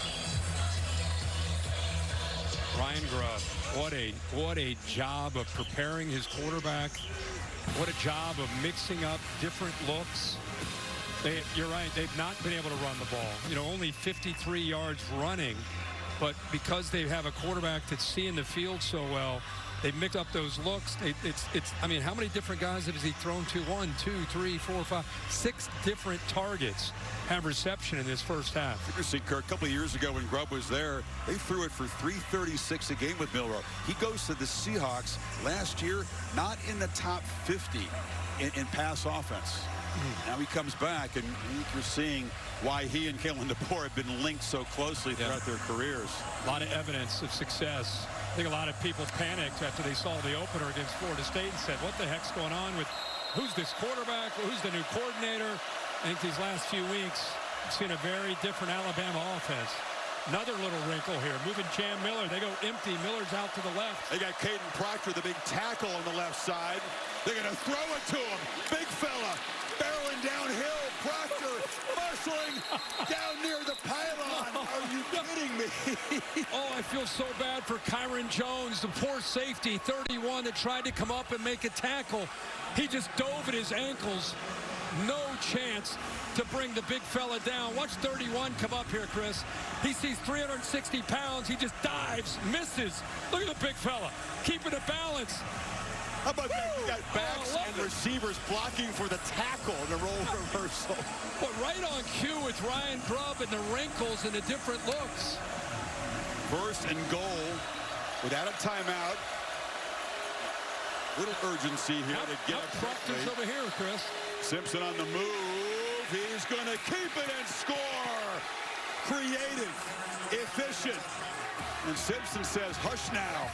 Alabama stretches the lead before halftime. Another 75-yard drive.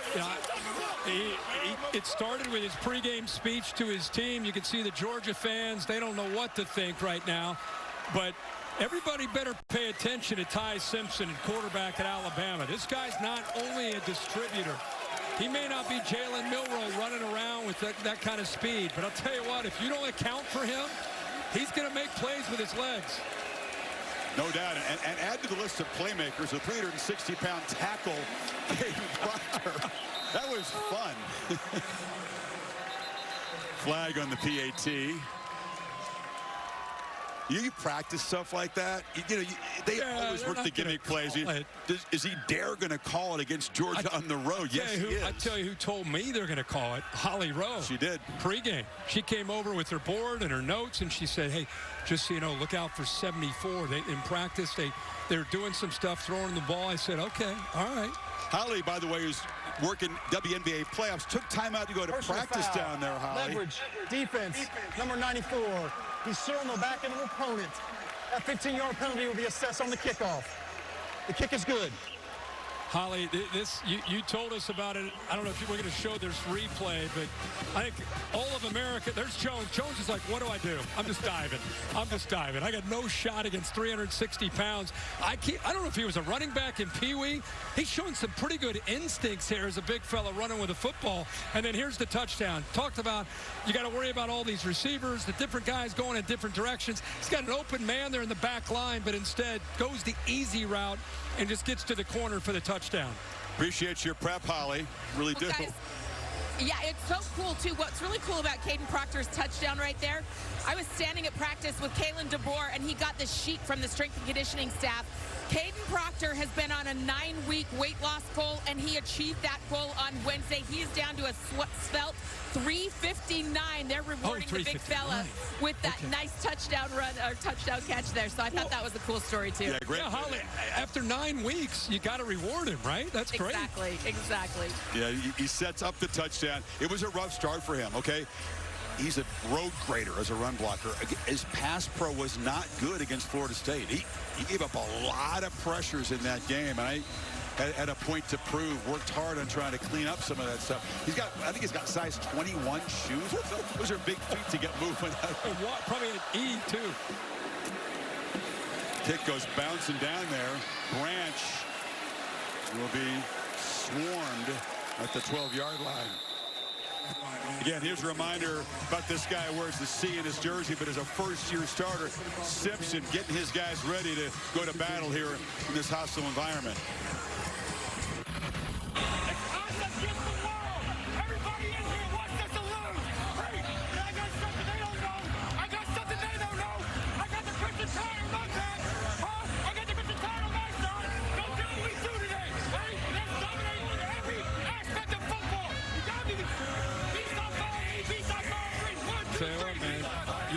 You say those words and you back it up. It's only 30 minutes, but you back it up. People start paying attention, including guys in your own locker room start paying attention. It's one thing to do it against inferior opponents. You carry that kind of fight onto the road in an SEC game against a rival like this and play like that way. Yeah, words are awesome. Deeds are better, right, when you back it up. 192 passing yards for Simpson and a rushing touchdown in the first half. Check it down there, and Chauncey Bowens is going to be knocked down by Lawson. I got news for us. This game is far from over. I mean, it's one thing to be hyping up what's going on, but we got 30 more minutes, and we know what Georgia does in the second half and how they can fight back. Remember what they did last year in this game when they were trailing at half. And so many other matchups. It feels like the first half just really sets the stage for the 30 minutes to follow. Yeah. Holly? Well, Coach, your offense is off to a great rhythmic start. What stands out about Ty Simpson's operating this offense?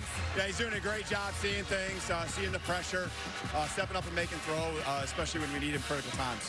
Thank you so much, Coach. Let's check in with Laura with Kirby.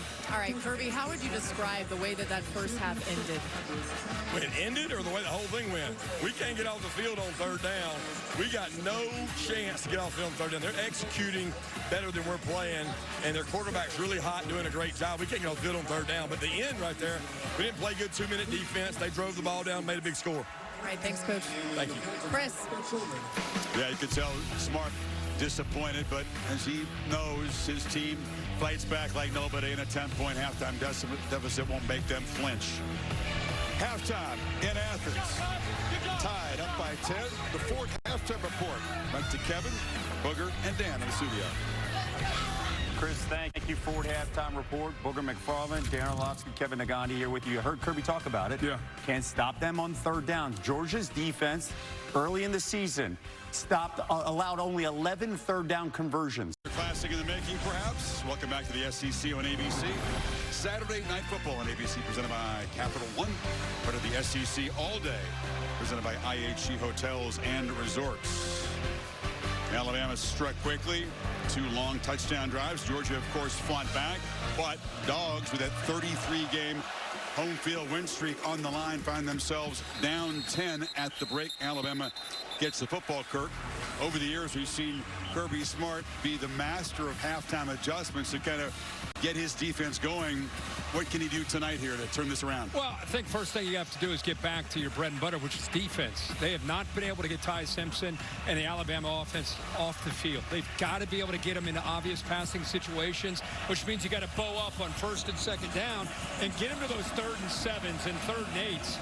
Again, if you're just tuning in, Ty Simpson and Bama, 9 of 11, and a quarterback unfazed, no pressure at all, thanks to that offensive line play.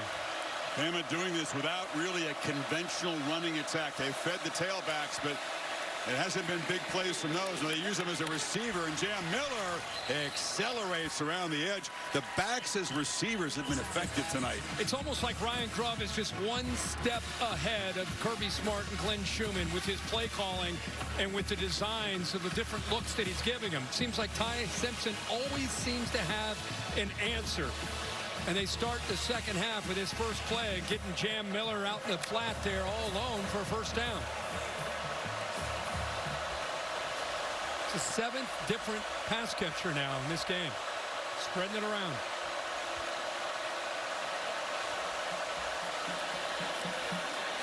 And they hand the ball inside to Miller, who spins for about 4. Laura, what do you have?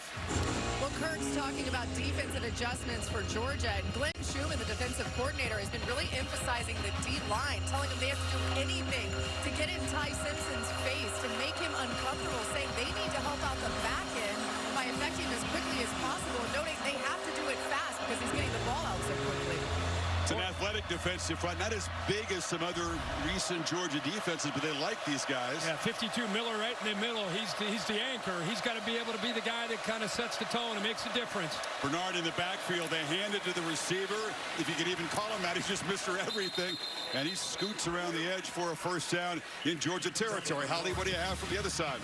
Well, as Kalen DeBoer's team was coming out of the tunnel, he stood there and met every single player as they came out onto the field, and he was yelling at them, move with purpose, mindset. That has been their theme all week long, whether they were going from a meeting to a film session, move with purpose. He wants them to come out with that same mindset that got them off to a good start early in this game. One other note, Quay Rusat is out for the rest of the game with a lower leg injury. One of the edge rushers in that Alabama defense. Thanks, Holly.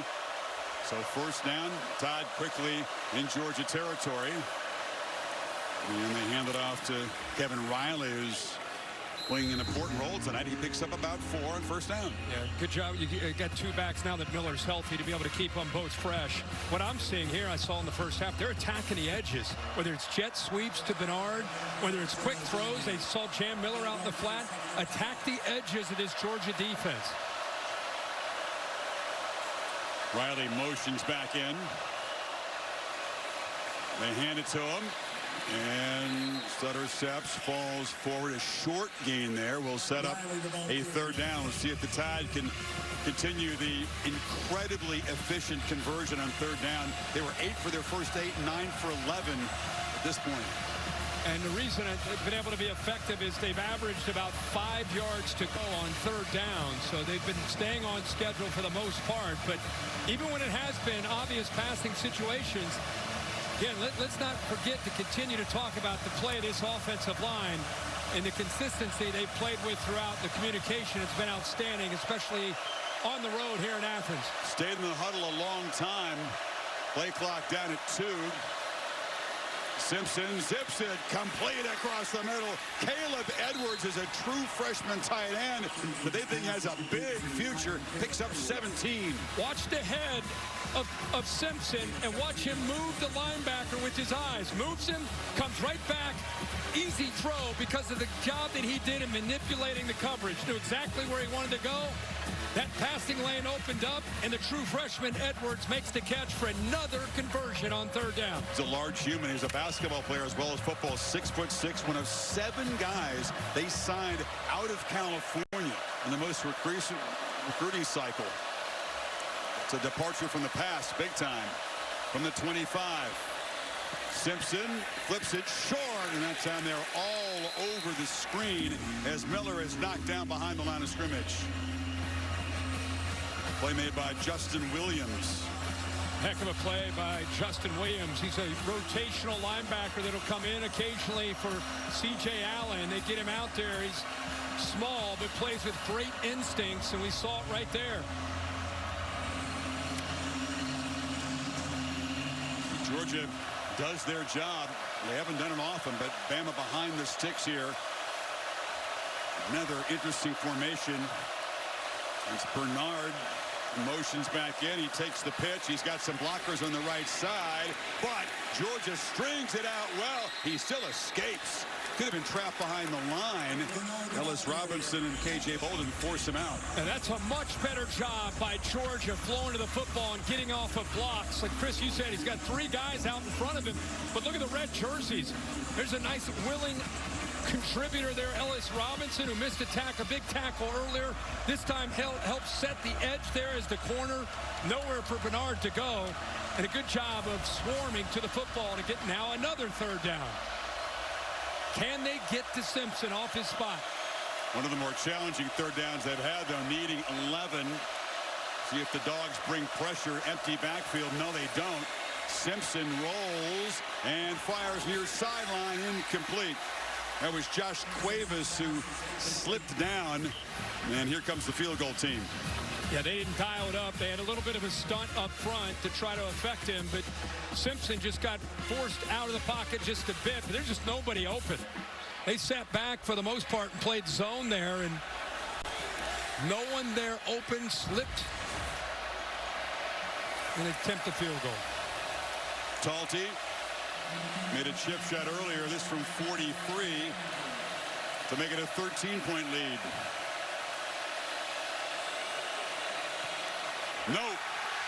Duck hooked badly. And the Tide move it 9 plays, but come up empty. And the lead remains 10. That was not pretty. For the Dogs, defense eventually gets the stop. Gunnar Stockton and company back to work trying to cut into this 10-point lead.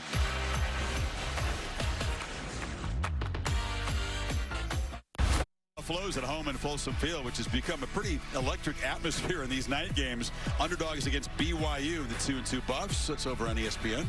Yeah, this will be a good one. They had a nice win last week. Get back home. BYU undefeated. Can't wait to get this one done. Get back to the phone and the app and watch that one later tonight. Stockton looking to throw in first. Rolls and zips it short to Bowens. He's knocked down after about a 6-yard gain. Gunnar Stockton, a quiet night so far. Doesn't mean he's not capable of any minute. He and his offense getting going. Just 7-11 for 85 yards. Does have a rushing touchdown. The passing game has not clicked like it did in Knoxville. The one long pass to Young beating single coverage. Dillon Bell in motion. It's a reverse. They fake it and Bell's off and running. Dillon Bell knifing deep into the Alabama defense all the way down to the 25. The man who put Georgia ahead in last year's epic. Late. Chris, the reason this went for such a big play is the reaction by the safety. He follows the double reverse, and so he's able to cut back. That's 3 right there who went in the other direction and responded to this fake to Branch. They're so focused on Branch that they forgot that Dillon Bell has that ability as well. Been a quiet start to the season for Dillon Bell, who's very versatile, as you can see, can move for a big man. Bowens around the edge, and the Dogs fighting right back here. Jackson forced him out here in the red zone. You know, sometimes it's not about Gunnar Stockton or the quarterback in the pass game. We kind of all get used to that being the case. Tonight it's Georgia's running the ball. Bowens is averaging 13 yards a carry. You just saw the big run by Dillon Bell. Nate Frazier, when he's had it, over 7 yards a carry. So it's been more about the run game tonight that's really affecting Bama's defense. Bowens has it. This time they plug it up. This is a team that has different ways to beat you. It was the downfield plays against Tennessee, and then eventually the power running game late. Took charge in overtime, but DeBoer's defense, Dane Womack, having a hard time dealing with this Georgia run game. Yeah, and Womack there, that last play, he had 9 guys up at the line of scrimmage, almost daring Georgia to have to throw the ball.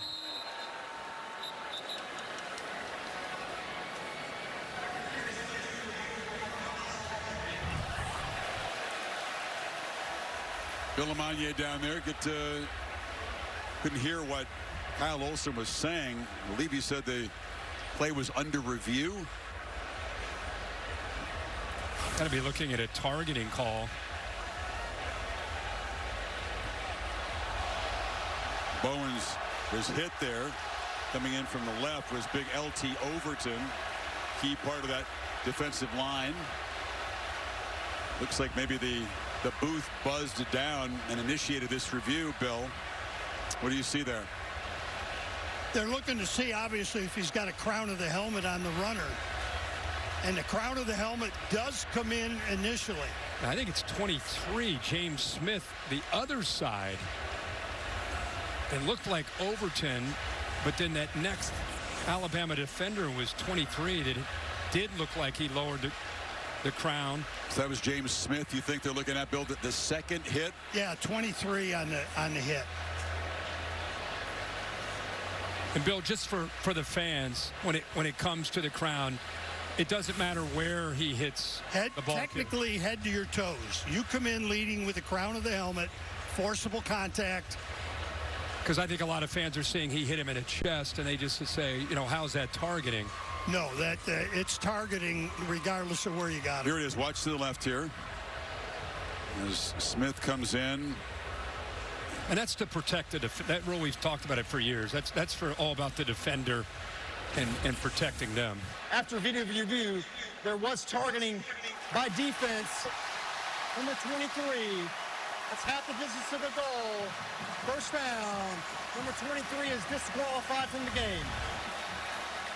And of course, he'll miss the first half next week against Vanderbilt, who's, by the way, undefeated with Clark Lee, Diego Pavia. Meantime, that moves the football to the 5-yard line. Talked about Quay Russo. One of that front seven is already out of the game injury. He will not return, and now Smith is out. Edric Hill, defensive tackle, steps into that starting position. McCray is the back.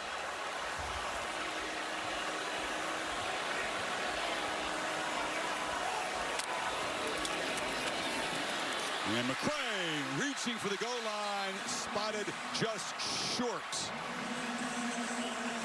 Big man quickly downhill. Dogs want to play with some tempo here on 2nd and goal. Just short.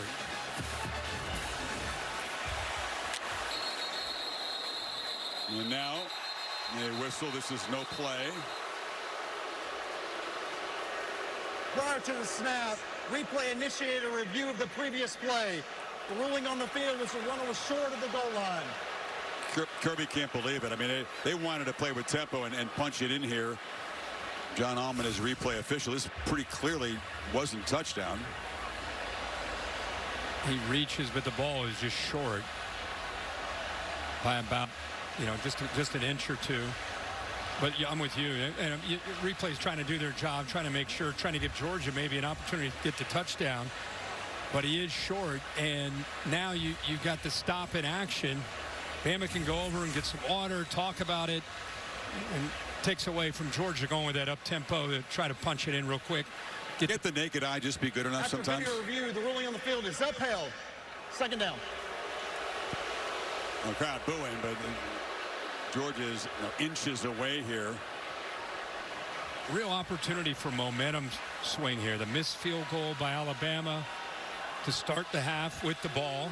So they missed their opportunity for points, and Gunnar Stockton and Georgia, they're moving it right down in a hurry and see if they finish this drive off. This stadium will come back to become a factor in this game. They've been away since Bama jumped out early, up 14 on them. You said it. It sure has been a hurry. It's been a ground-oriented drive at less than 3 minutes to move it 73 yards. McCray back in there. Got it again. And fight stretches, touchdown. McCray and the Dogs do slice into the lead.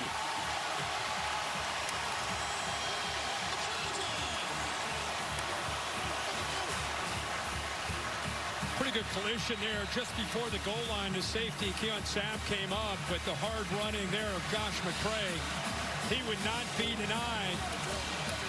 He's their short yardage goal line back. He bounces it right. There's the collision. He's not quite in, but good effort. You see 41 Hill Green getting in there too, but well, he's a handful. He fought off 2 guys.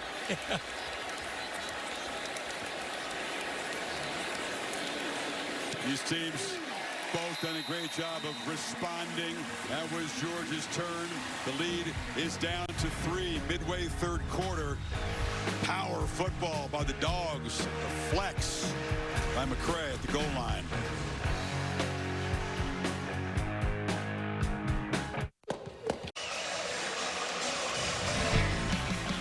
Midway third quarter here in Athens.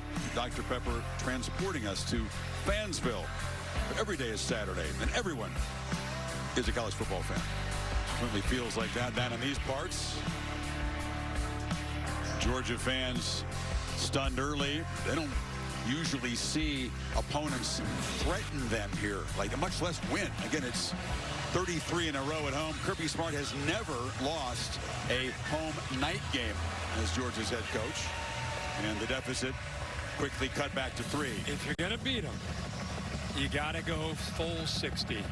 I mean, we celebrated them for Bama for 30, but I'm sure Kalen DeBoer was telling his guys, we know the deal. We saw it last year against Kirby's guys. We know they're just getting started, so we got to match the enthusiasm and the execution of this second half that they're going to play with. The full 60 and then some.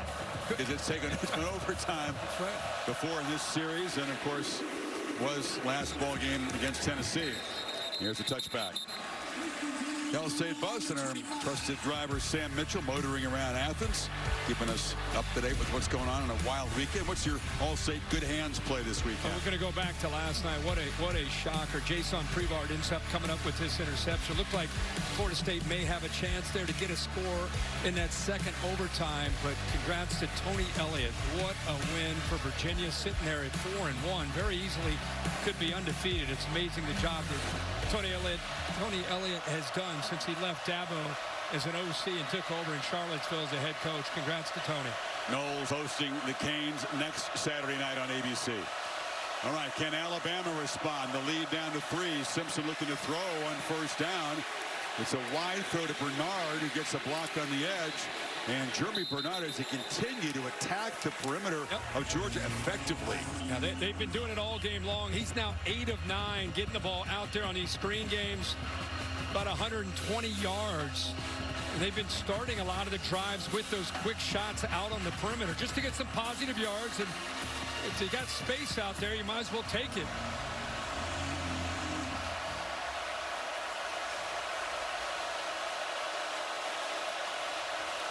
Riley in the game now on 2nd and 6. Bernard again coming across in motion. Riley's got it, and he'll be dragged down. Big tackle there. Quintavious Johnson just grabbed him and slammed him down for no gain. Yeah, but their flag came in right at the tackle, so I don't know if they're going to get a horse collar possibly, but they threw the flag right where he made that tackle. Personal foul, horse collar tackle, defense. Yeah, it's right there. Grabs a hold of the back of the jersey. That's textbook, isn't it? And it's textbook. But, I mean, I was with you because they've been waiting on Johnson to be a guy that's more disruptive, and he's in position, but he gets the right hand up and pulls down on the jersey. So what turned out could have been a huge play for Georgia. Now they get a new set of downs for the Crimson Tide. Penalties at this point have not been a huge factor, 3 for each team. But that gets the Tide up and running here at the 44. Yeah, that's a 3rd and 6. If he just makes the tackle, now it's 1st and 10.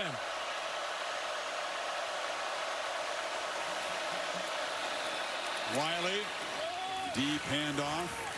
They've been pretty patient with the running game. The backs haven't really been able to bust loose yet. They continue to test the Dogs' middle, though. Yeah, well, I think that's all part of what Brian Grubb wants to do. So much is on the perimeter, but you got to be honest and still body blow them. You got to work the middle, not just work out with these different unique formations, work on the perimeter. Wiley only goes 190 pounds. He's shown some toughness running inside tonight. He's got it again, trying to get to the edge. Just follows his blockers. And he'll be knocked down about a yard and a half short of the marker. Let's see if William Sanders is in there right now playing at left guard. He pulled around, made a heck of a block along with the center. Parker Brailsford, again, cannot say enough about the offensive line play tonight from Alabama. Again, handoff. Riley not going to get there. If anything, he lost a half yard on third down. Simpson already lobbying to go for it here on fourth. Ja'Cory Thomas, safety spot, made the play. Yeah, Thomas came up to clean it up, but C.J. Allen navigated his way through. The double team wasn't able to get up to him, and he's a big part of their run-stopping defense. This is a huge play here for both teams. Aggressive. Some coaches might try to punt it and pin him deep. DeBoer, for now, has the offense out there. Miller is the back.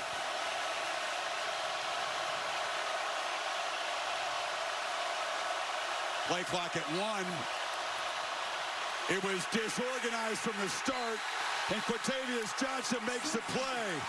The operation wasn't clean, and the result was disastrous, and the Dogs take over. That's one of the first times we've seen the crowd impact this Alabama offense. Chris, you're all over it with the play clock. The 3, 2, and 1, they just get the snap off. It was like the timing and the rhythm and the execution there at the bottom of the 3, 2, 1. Oh, it could have been a delay. But instead, miscommunication between the quarterback and the back, Jam Miller. They've been so efficient on third and fourth. A delay would have been better than the result of the play. And finally, the Georgia defense makes a play to get the ball back, and they got it right around midfield with a huge opportunity. Phillips on the toss sweep. Tackled around the ankles after a 2-yard gain by Hubbard. Bray Hubbard has been everywhere tonight for Alabama. You talk about being physical. Watch him come up and run support. You want to hit somebody? Watch this. 16, London Humphreys, bang! And he's going to make the tackle. I mean, that is just a guy that's wanting to be out there hitting people. Punched the ball out of Frazier's hand earlier, which set up a field goal for the Tide. 2nd and 9. Stockton launches downfield and straight and dropped by Taylon Taylor. The true freshman had a touchdown and couldn't hold on. Holy smokes, did they miss an opportunity? The safety, Keon Sabb, 3, just gets completely lost. He was not on the same page with the rest of the defense. So there's a breakdown. We saw Ryan Williams miss a touchdown right down the middle of the field. And now the true freshman, Taylor, for Georgia, drops 6 points. See how big that is on third down. Off the hands, incomplete. Instead of leading the football game with a touchdown pass, it's now 4th and 9, and the potential waste of the stop they just made on 4th down. Both these coaches talked to us this week about there's going to be adversity. You know, how do we handle adversity? There's going to be momentum back and forth. Kalen DeBoer, he's so frustrated with his team and the way Florida State, it was like they got a little timid. He's like, guys, we got to respond. Same thing for Kirby Smart. Yeah, they missed a touchdown. Then they missed a 3rd down conversion. It's a long game. You got to just put it behind you. Just keep swinging. Bama only had 10 guys out there on the punt return. Team ran a man out very late, and the fair catch is made by Adams back inside the 10. Plot twists and turns. This should have been Georgia on top. Instead, the lead remains 3. Final 3 minutes of the 3rd quarter. What I have uncovered is insane. Hidden tunnels, some free. Capital One cardholders can redeem their credit card rewards for tickets to exclusive events and experiences on Capital One Entertainment. Scan the code to learn more. Capital One. What's in your wallet? Musical history. That's where Peter Buck met a guy called Michael Stipe when they formed REM here in 1980. Mike Mills, my buddy in the band, can't be here tonight. He's touring with his band, The Baseball Project. I got to text him. You're missing a good one. For the Tide, after the defense makes the stop, aided by that dropped pass, pinned back at the 8. Not quite as efficient as they were at the start of the game. Simpson from the goal line launches downfield over the head of Bernard. It was being chased in coverage that time. So 1st down shot Doesn't pay off. That's their 11th snap of empty from Alabama. And look where they are right now. Good coverage there by the safety, Thomas. Look where they are right now. Right in front of the loudest part of this stadium, in front of the student section. And you go empty with 5 offensive linemen, trusting the quarterback and the offensive line. Execute. Yeah, just getting louder by the second here.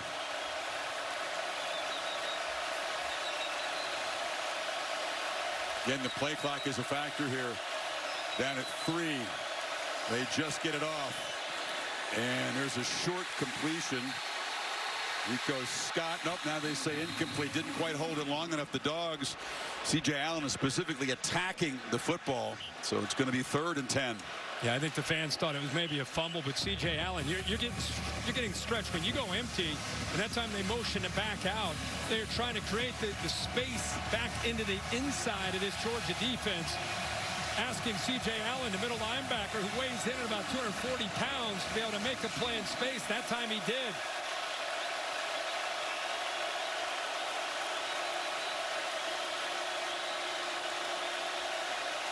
Simpson again using the clock to make adjustments from his end zone. Launches a long ball, incomplete. They tried to find Ryan Williams, who was covered over there by Ellis Robinson. 3 incompletions, 3 and out. We'll have to ask Bill here, but it looked like contact by Ellis Robinson. 1 on the slot. Watch the outside cut.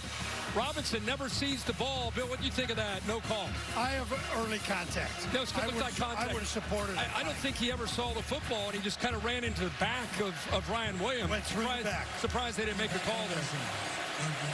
So Blake down in his end zone. Zachariah Branch up near midfield. It's not a great kick. Branch is going to come up and make a fair catch at the 46. So Georgia with good field position. Another chance to perhaps claim the lead here. Taco Bell Liv Mas student section. Contenders for the national championship. Only one can win it. Well, Iowa State won it last year. Well, Georgia played field position. They punted. They got to stop. Now they get the ball again. Close to midfield. Missed a dropped touchdown pass to the true freshman, Taylor. But they do get the ball back, just down by 3. Pitch on the edge. Colby Young. Worst guy doesn't often get him down. He's spun free, picked up about 3. For a guy 6'4", he's a guy that's 6'4" and 215 pounds. Sometimes they get into traffic and they don't break tackles. This guy, he breaks through a lot of arm tackles. Tough runner after the catch.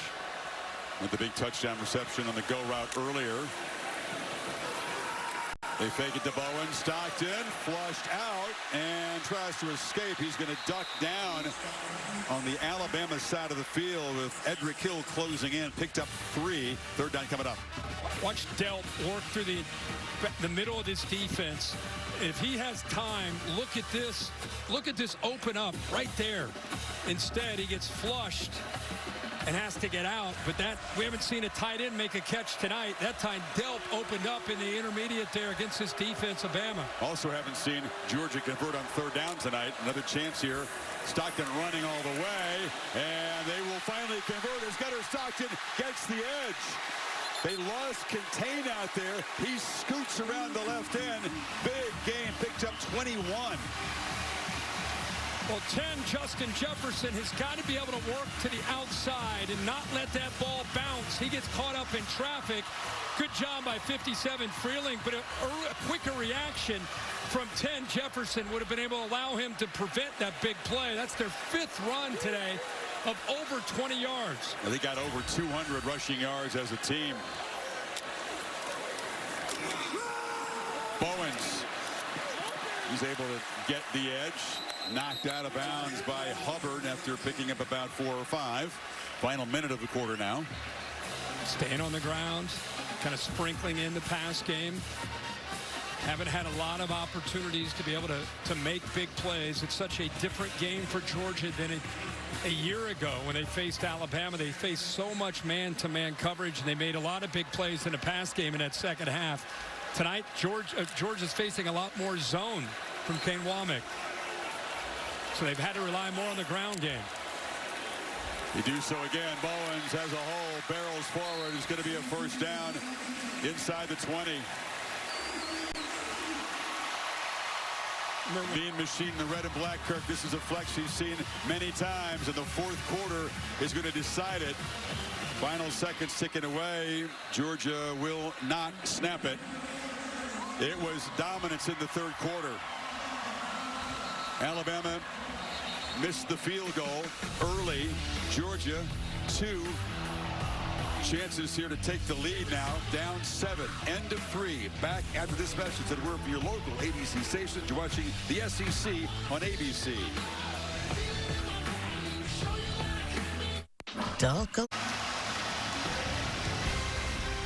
Set for the fourth quarter. Saturday Night Football presented by Capital One on ABC.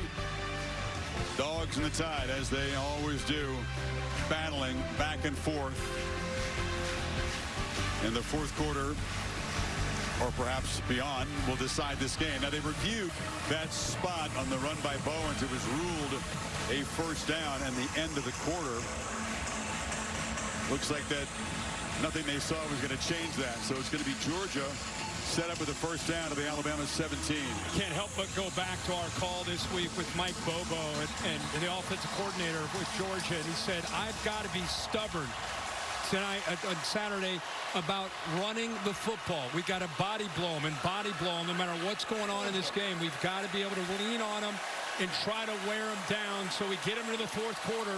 All those runs start to really pay off for us. Here we are in the fourth quarter, and they've been running the ball really well.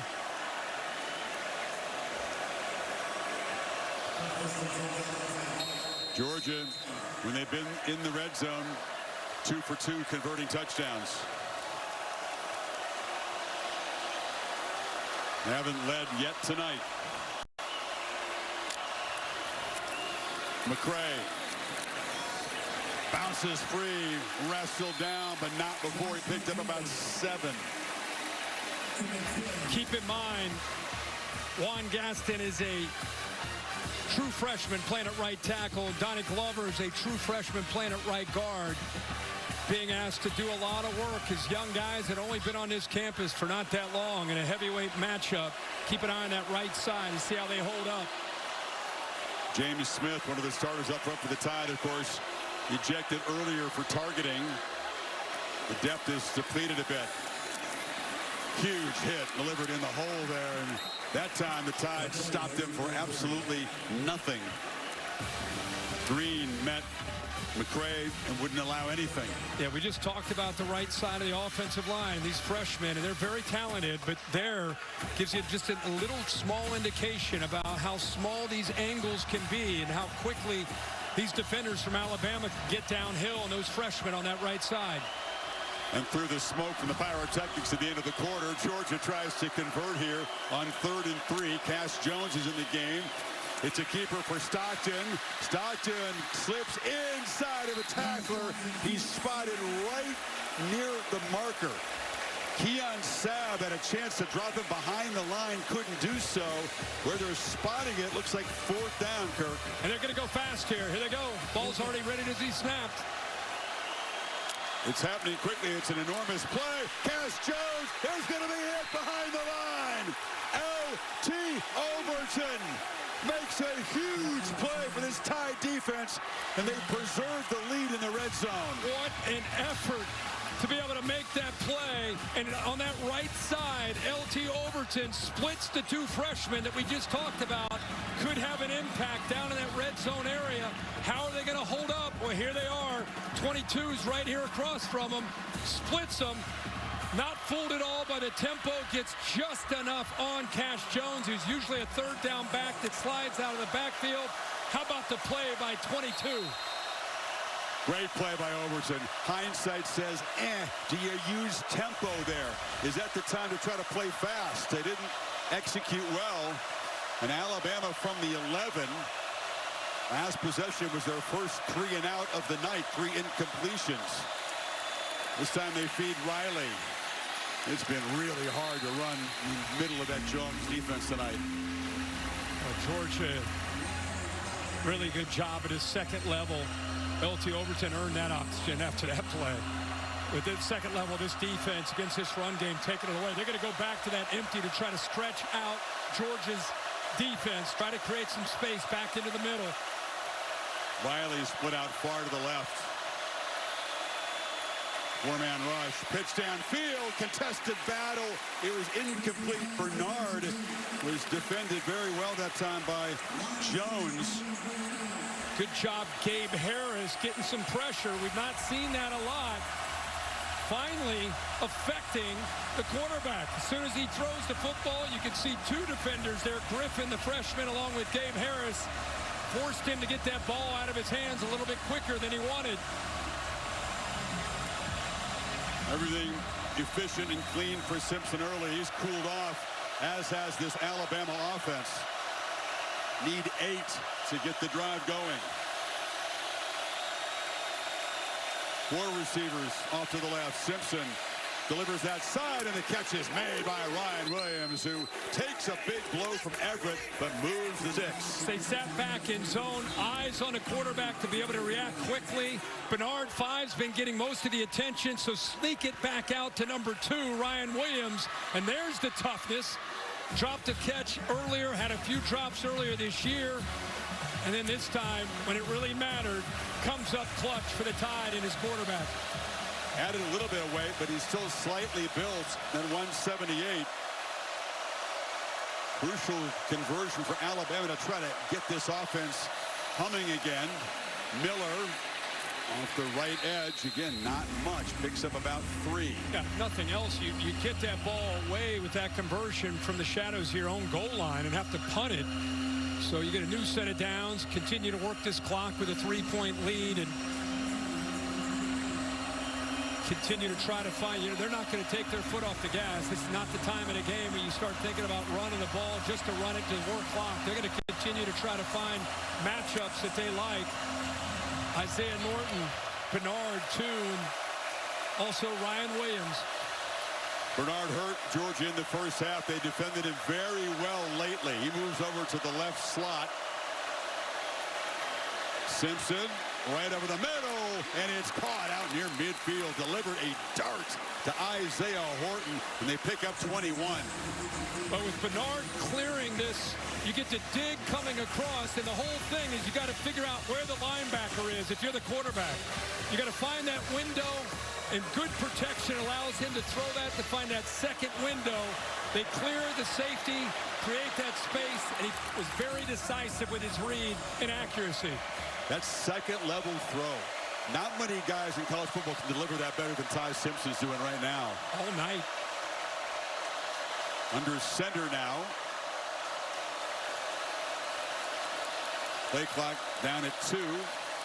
Play action, and it's wide open to the tight end, Cuevas. Little rhythm back all of a sudden. They get that conversion to Williams. This looks like how they looked early. They've been running so many plays out of the shotgun. This time they get him under center. You're going to think they're going to hand it off to Riley on 1st and 10. Instead, they break that tendency, boot him out, and nobody picks up Cuevas there in that flat. So really good play call there. Caught Georgia's defense completely off guard.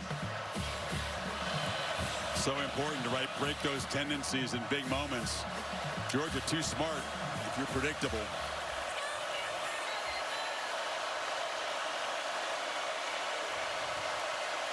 Ryan Williams right here. Yeah, he's in the backfield along with Riley.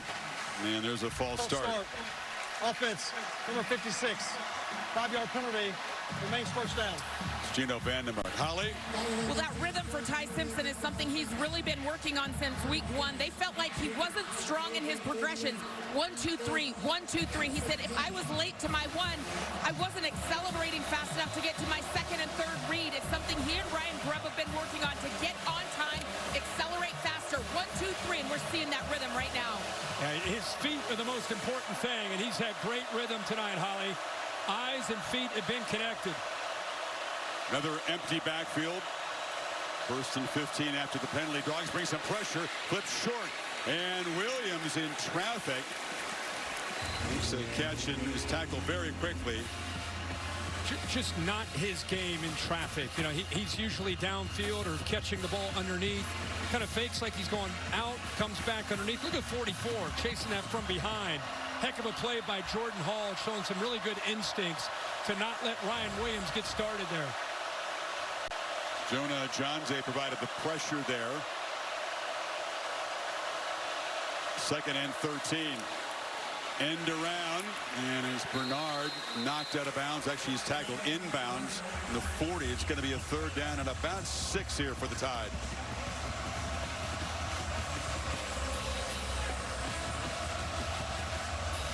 It's already been an important drive. Moved it from, as you said, the shadow of their goal line in 8 plays. Can they keep it going here? Riley in the ball game, but not in the backfield.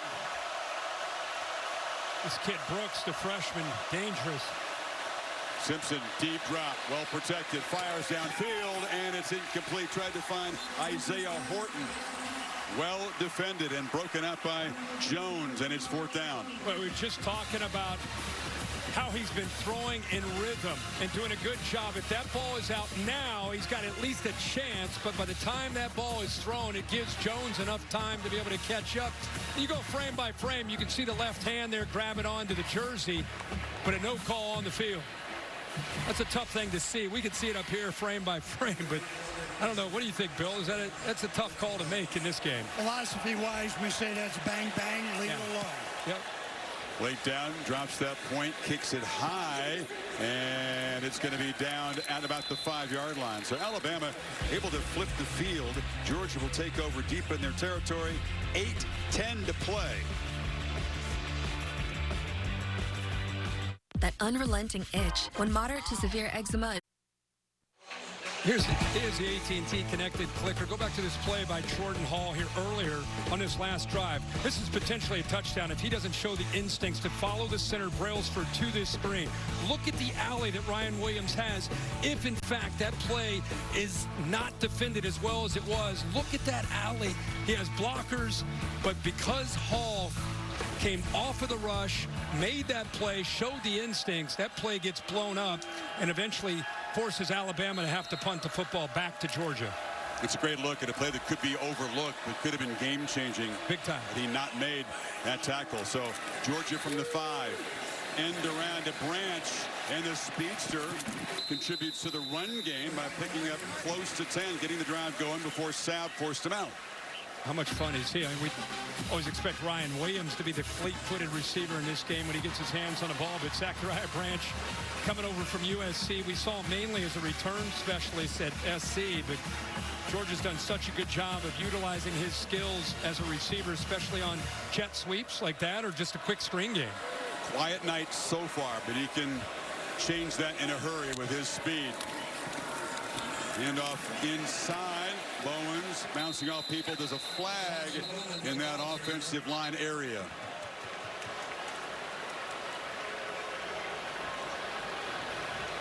This one's going to set the Dogs back, I think. Holding.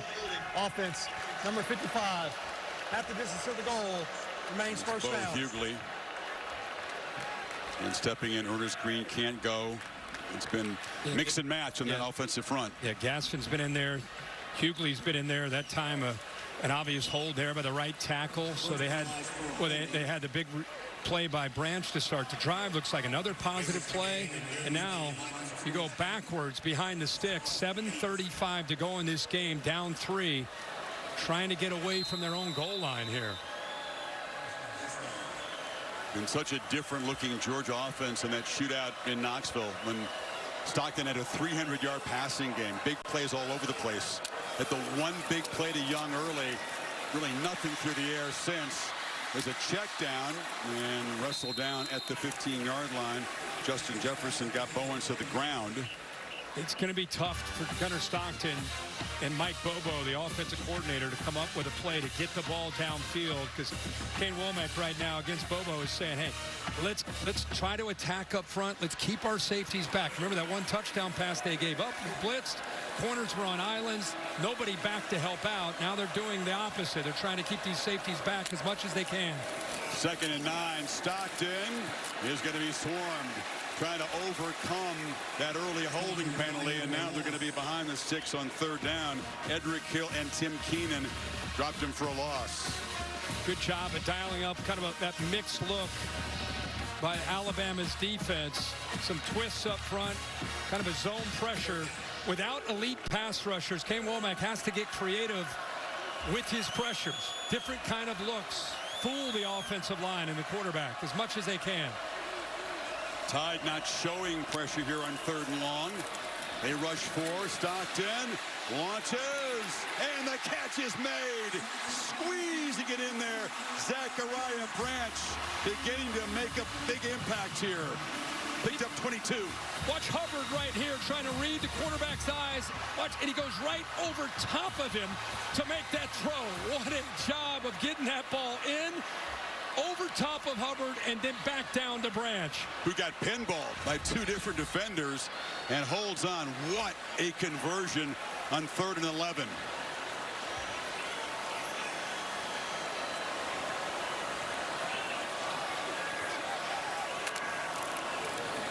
To the edge.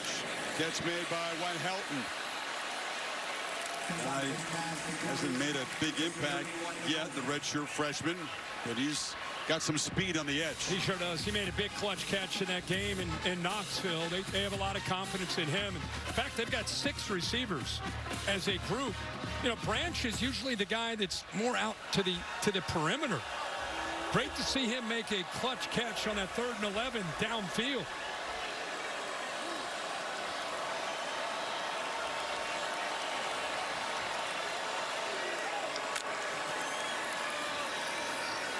Stockton to Bowens.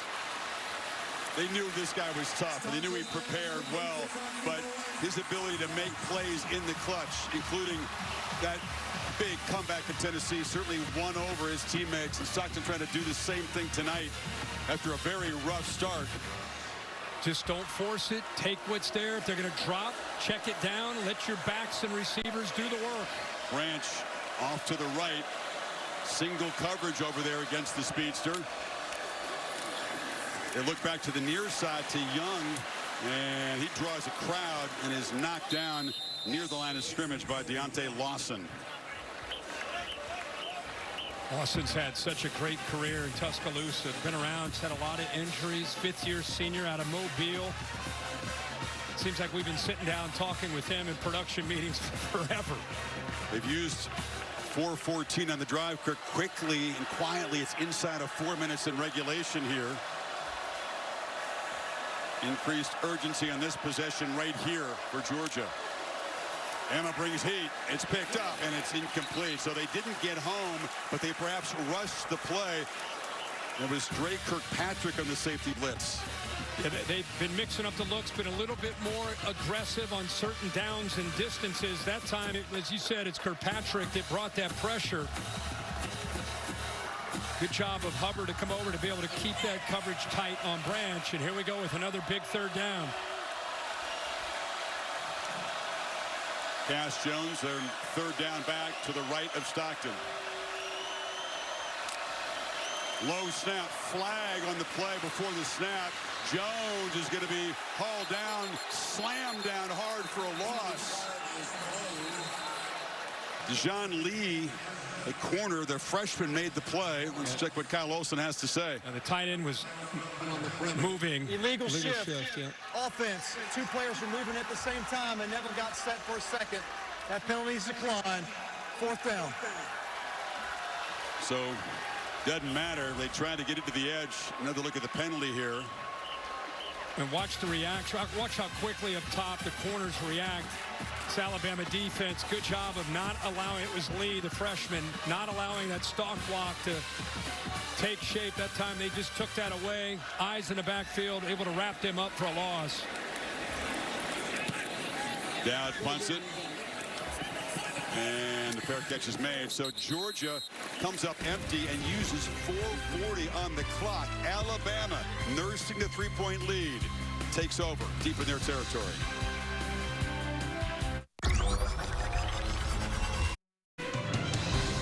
ABC's Saturday Night Football is presented by Capital One. What's in your wallet? Quarterback comparison brought to you by Dr. Pepper Tower. Torrid start for Ty Simpson. Very efficient. Couldn't miss on third down.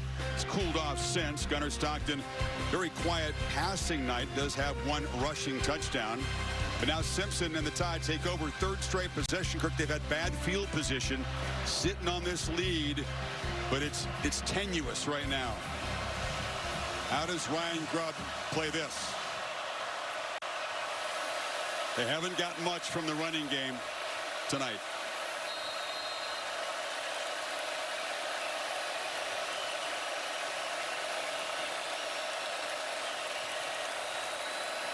Miller hammers forward, showing great determination. Picks up about 7 on first down. Every play feels important at this stage. It really does. Good, solid running. As you mentioned, they have not gotten a lot from this running game. This one, you got to turn to your quarterback, who's been on point almost the entire night. What an opportunity for him. You know, you get these kind of moments as a quarterback when you're at a school like Alabama. And it's a critical moment where he can show what kind of clutch performer he is on the road. Rivalry game. Got to lead and manage this offense in a 4-minute offense.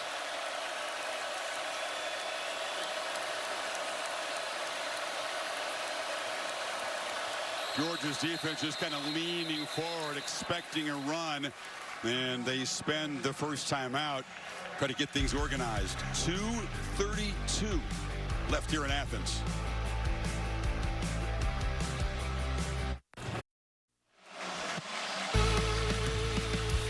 Crunch time between the hedges after that frenetic first half. 38 points scored.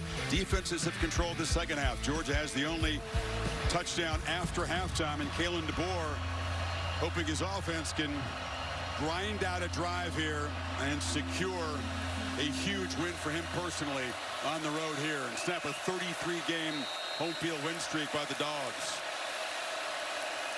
Miller in the backfield on 2nd and 3.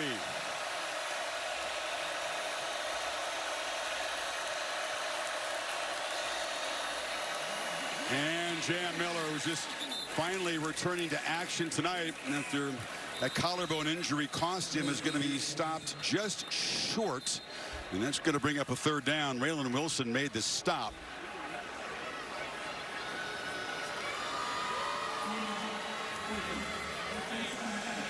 So Kirby Smart spending the timeout here. Interesting on 3rd and short. Because if Alabama can, make a foot here, they're going to get a fresh set of downs. Yeah, you used your first timeout. You still have the 2-minute timeout. But 3rd and short with the timeout, they pick up the first down. Now what are you going to do? You're going to let the clock run down to the 2-minute timeout? You're going to use another one.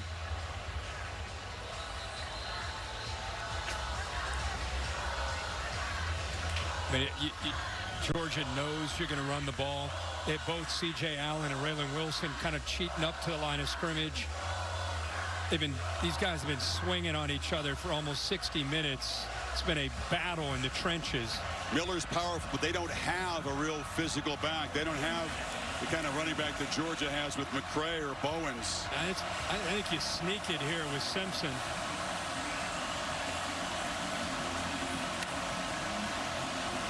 If you get under center.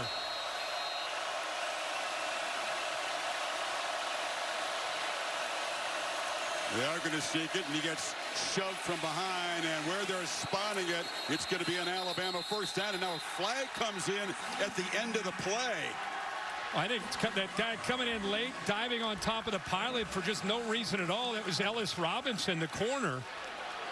Oh, boy, Kirby, that's a 15-yard dead ball penalty if they end up calling that.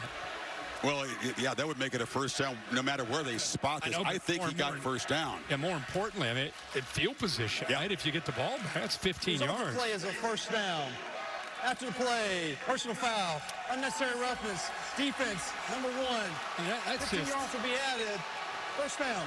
That's losing your mind. It's in a critical moment in a football game. I mean, what in the world are you thinking here? The play is over. It's over. Whistles have been... I mean, this isn't a practice. Like, what the hell are you thinking? That's 15 yards. You just cost the team. That is just ludicrous. That wasn't late. That was way, way late. Important thing is that they did make the first down anyway. So now Smart, having spent the timeout, will get one in 8 seconds. Alabama was just going to let this run down to the 2-minute timeout. But the football has moved all the way up to the 38. I can't believe all this. Final 2 minutes. Can the Tide maintain their stranglehold on Georgia head-to-head? They're close, but the job not done.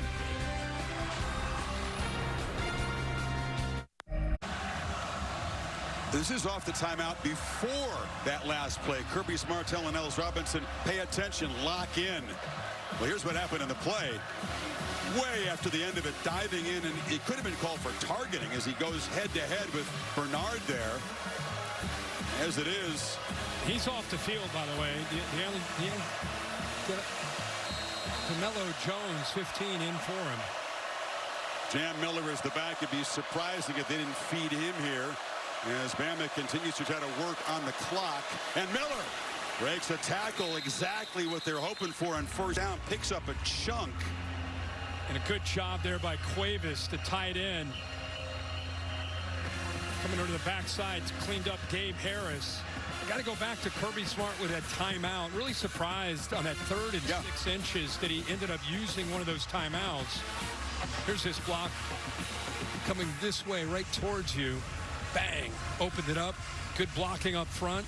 Yeah, it was unlikely they were going to stop him. So to spend a timeout there, Bama gets the fresh set of downs. The penalty moves it. The 2-minute timeout's already come and gone. Now he's down to just one timeout. It's 2nd and 4, Kirk. If they get this first down, that's going to be it. He won't be able to stop the clock. Yeah, I thought he would have let it run down to the 2-minute timeout, save his 3, and now hope to be able to get a stop and use all 3 to be able to get the ball back. These are obvious running situations. You get a stop with 3 timeouts, you can get the ball back for maybe a minute 20, minute 30. Bama can move the sticks one more time tonight. It might be enough.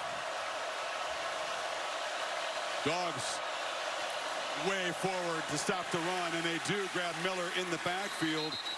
Jordan Hall was there first, and now with 3rd down coming up, they'll spend the last time out. Yeah, use your last time out. Now you got to get into the mind of Ryan Grubb and what he might do here with a minute 50 and Georgia out of timeouts. You know, the easy thing to say, you got a quarterback that's made some great decisions, put it in his hands. This is how this game started. Ty Simpson just started on fire. They took the crowd out of the game. As you always expect, Georgia came all the way back. Got it to be very interesting. 17-14 by the time we got to halftime. But the game seemed to slow down in the second half. Not as much fireworks back and forth, but here we are at 24-21. I go back to that thought about what do you do? You run the football because you know you can work the clock all the way down, or do you trust the quarterback, Ty Simpson, who with a high percentage throw, don't take the sack, obviously, find an open receiver, inbounds. So it just depends on which route you want to go. You get 5 yards, you win the game. Oh, yeah, that's the other thing. Yeah. If you throw an incompletion, obviously, that's the risk. You got to punt it, and Georgia will have more time to work with. Let's see what the call is. Williams and Horton off to the left, Bernard to the right. Now 3 receivers to the left. Simpson flips it in the flat. Miller's got it, and he slides down at the 50 with a first down. Great call, well executed. All the attention going this way. They bring him back this way. Nobody there. 5 is trying to get out there, man coverage. Raylan Wilson, but what a heads-up play by Jam Miller to get down. But what a misdirection call by Ryan Grubb. all the attention going to the field with the motion. You think if they're going to throw it, he's going to half roll out, maybe throw it to the field. Instead, they go back the other way and completely fool Georgia and their linebackers. How fitting for this game to end on that play call by Ryan Grubb and the execution by the quarterback, Ty Simpson, based on the way this game went. Phenomenal performance on third down by Simpson in this Alabama offense. They faced 19 third down conversions, made 13 of them, and Kirby Smart is going to taste defeat at the hands of the Crimson Tide again. He's going to drop to 1-7 against Bama and 0-2 in the post-Saban era. This will sting. And our crew's really familiar with Kalen DeBoer over the years, watching his games and calling a lot of his games. If you're an Alabama fan and you've kind of been 1 foot in, 1 foot out on Kalen DeBoer, this is what Kalen DeBoer is. This kind of creativity offensively, toughness, ability to battle back. This is what he's done everywhere he's been as a head coach. And this Alabama team was backed into a corner after a week 1 loss. They clearly have come together, and they have come out swinging. That's been on display tonight here in Athens. Crimson Tide come between the hedges and beat Georgia again. I love you, man. And Kalen DeBoer is a big game coach. If you didn't know that and you're an Alabama fan or SEC fan, he's now 7-1 in top 10 against top 10 opponents. 7-1. This is who he is. This is who you hired. Laura Rutledge will get DeBoer's thoughts on this hard-fought road win. All right, thank you, Chris. You knew, Coach, this was going to be a fist fight throughout. How would you describe the way that your team was able to come away with a huge win on the road? Yeah, we talked about the old school 15-round heavyweight fight, and that's what this was going to be. And just proud of the fight that these guys had. You know, we took some punches now and then, but we just kept punching back. And these guys continue to get better and better, as we see today. It's a heck of a team we faced right there, especially on the road in this environment. How would you describe the creativity offensively that was on display, led by your quarterback, Ty Simpson? Yeah, we put you got an extra week, so you put a game plan together and go out and execute it, and he did that. He made the checks when he needed to, and our guys early on, especially in the first half, did a nice job moving the chains, did a great job on third down in particular. What can you say about what you're able to pull off in big-time moments against big-time opponents? Your record 7-1 against top 10 opponents. Why are you able to do that? We got great people around us. We just keep them believing, right? Keep them believing, keep them fighting, keep getting better. And then, when you got a way to find an edge, let's make sure we use it. You found it tonight. Congrats. Thank you. Let's go to Holly with Ty Simpson. Well, Ty, this was your first time playing between the hedges. You end a 33-game home winning streak for Georgia. How did you do it tonight? Man, first off, I just want to thank the Lord. Our Lord and Savior Jesus Christ wouldn't be here. He gave us the opportunity and the blessings to play today. But, credit to my teammates, man. My defense stepped up in big times. A lot of guys on offense, I couldn't do it without them, man. I'm just so proud of this team and Alabama in general. I told them before the game, it's Alabama against the world. When we walk out of there, we're gladiators. All right, and this is the Coliseum, and they played like it. You're right. This is one of the best atmospheres I've ever seen, and you were poised and composed, and you didn't let it rattle you. How? One, like I said, my Lord and Savior. But, it goes back to, one, my coaches and my teammates. We just all week, we were intentional in everything we did, right? And it showed out here tonight. We played complimentary football when, we couldn't get it going on offense in the second half. Our defense played a hell of a job. And, man, I'm just so proud of my teammates, man. They did an awesome job. Last question. This game is almost on ice, but you have got to get a crucial third down. Tell me about the play call, the misdirection to go to your running back. Yeah, we call that a break glass moment. I told him, I was like, give me the ball, man. In critical conditions, give me the ball and I'll make a play. Now they brought blitz zero. I knew once we motioned in, we had him because nobody was going to take the back. And Jam made a good job. The tight end did a great job of sealing it, and we made a great play. Enjoy this win, young man. Thank you so much, and God bless. I think he's enjoying it. His voice cracking, the emotion evident. Simpson joins the line of Alabama quarterbacks who've been able to play brilliant football against Georgia in this head-to-head series. That's why they've had the edge over the years. He joins Milroe from last year and guys like Bryce Young and those before him. Tua, He got it done tonight in his first moment, really, in a big SEC game. He sure did. He faced a lot of different situations early. I love that he credited his offensive line and his teammates, and how proud he was, because early in his game, Ty Simpson gets a lot of attention, but his offensive line, his receivers, Ryan Grubb as a play caller, this was a collective unit that came in here on a mission. This is a team that lost to Florida State, and a lot of people started to mock and laugh at Kalen DeBoer and Ty Simpson, and this team clearly went back to the drawing board and rallied. There's today's, look at those scores, 1, 2, 3, 4 teams in a top 10 go down. Prudential bringing in the AP rankings. Yeah, moments ago, Happy Valley, it was a frenetic game there as well. Just a tremendous weekend of college football with the 3 wild finishes last night. This one here, Oregon led 17-3, went to overtime, converted on 4th down, and eventually won it at Happy Valley. But this one, I mean, people always ask us, what is it about the head-to-head? Why can Georgia and Kirby Smart beat everybody else? But Alabama's now made it 10 of 11 head-to-head. No idea. I mean, a lot of it's these kind of games where it's a possession, you know, and the way the ball bounces. But Alabama, both these teams, I think with a new 12-team playoff, people at week 4 already want to say they're done, they're in. These are 2 really good teams. Now, we'll see what happens, where they go from here. But I'm just impressed by Alabama, because everybody, including their own fans, were wondering what kind of team do we have. You imagine being Kalen DeBoer and trying to step into that shadow of Nick Saban and having the year that you had last year, and you open up the next year with a loss, 31-17 at Tallahassee. The outside noise must have been deafening for him and his players, and they just did this. Us against the world is what Ty Simpson said when they took the field, and that's how they executed and played. Yeah, enormously significant for those reasons. You can kind of overreach in the significance of this result. Remember last year, Georgia lost the game, ended up winning the SEC. A long, long way to go for both of these teams, but Alabama doesn't care about that. It's sweet for them as they continue to own Georgia head-to-head. The thriller tonight between the hedges. Spectacular first half, a grinding second half. It came down to the final plays, but Alabama prevails 24-21. Hope you enjoyed it. Great job by all of our crew, by Holly and Laura on the sidelines, Bill up here in the booth. We appreciate you.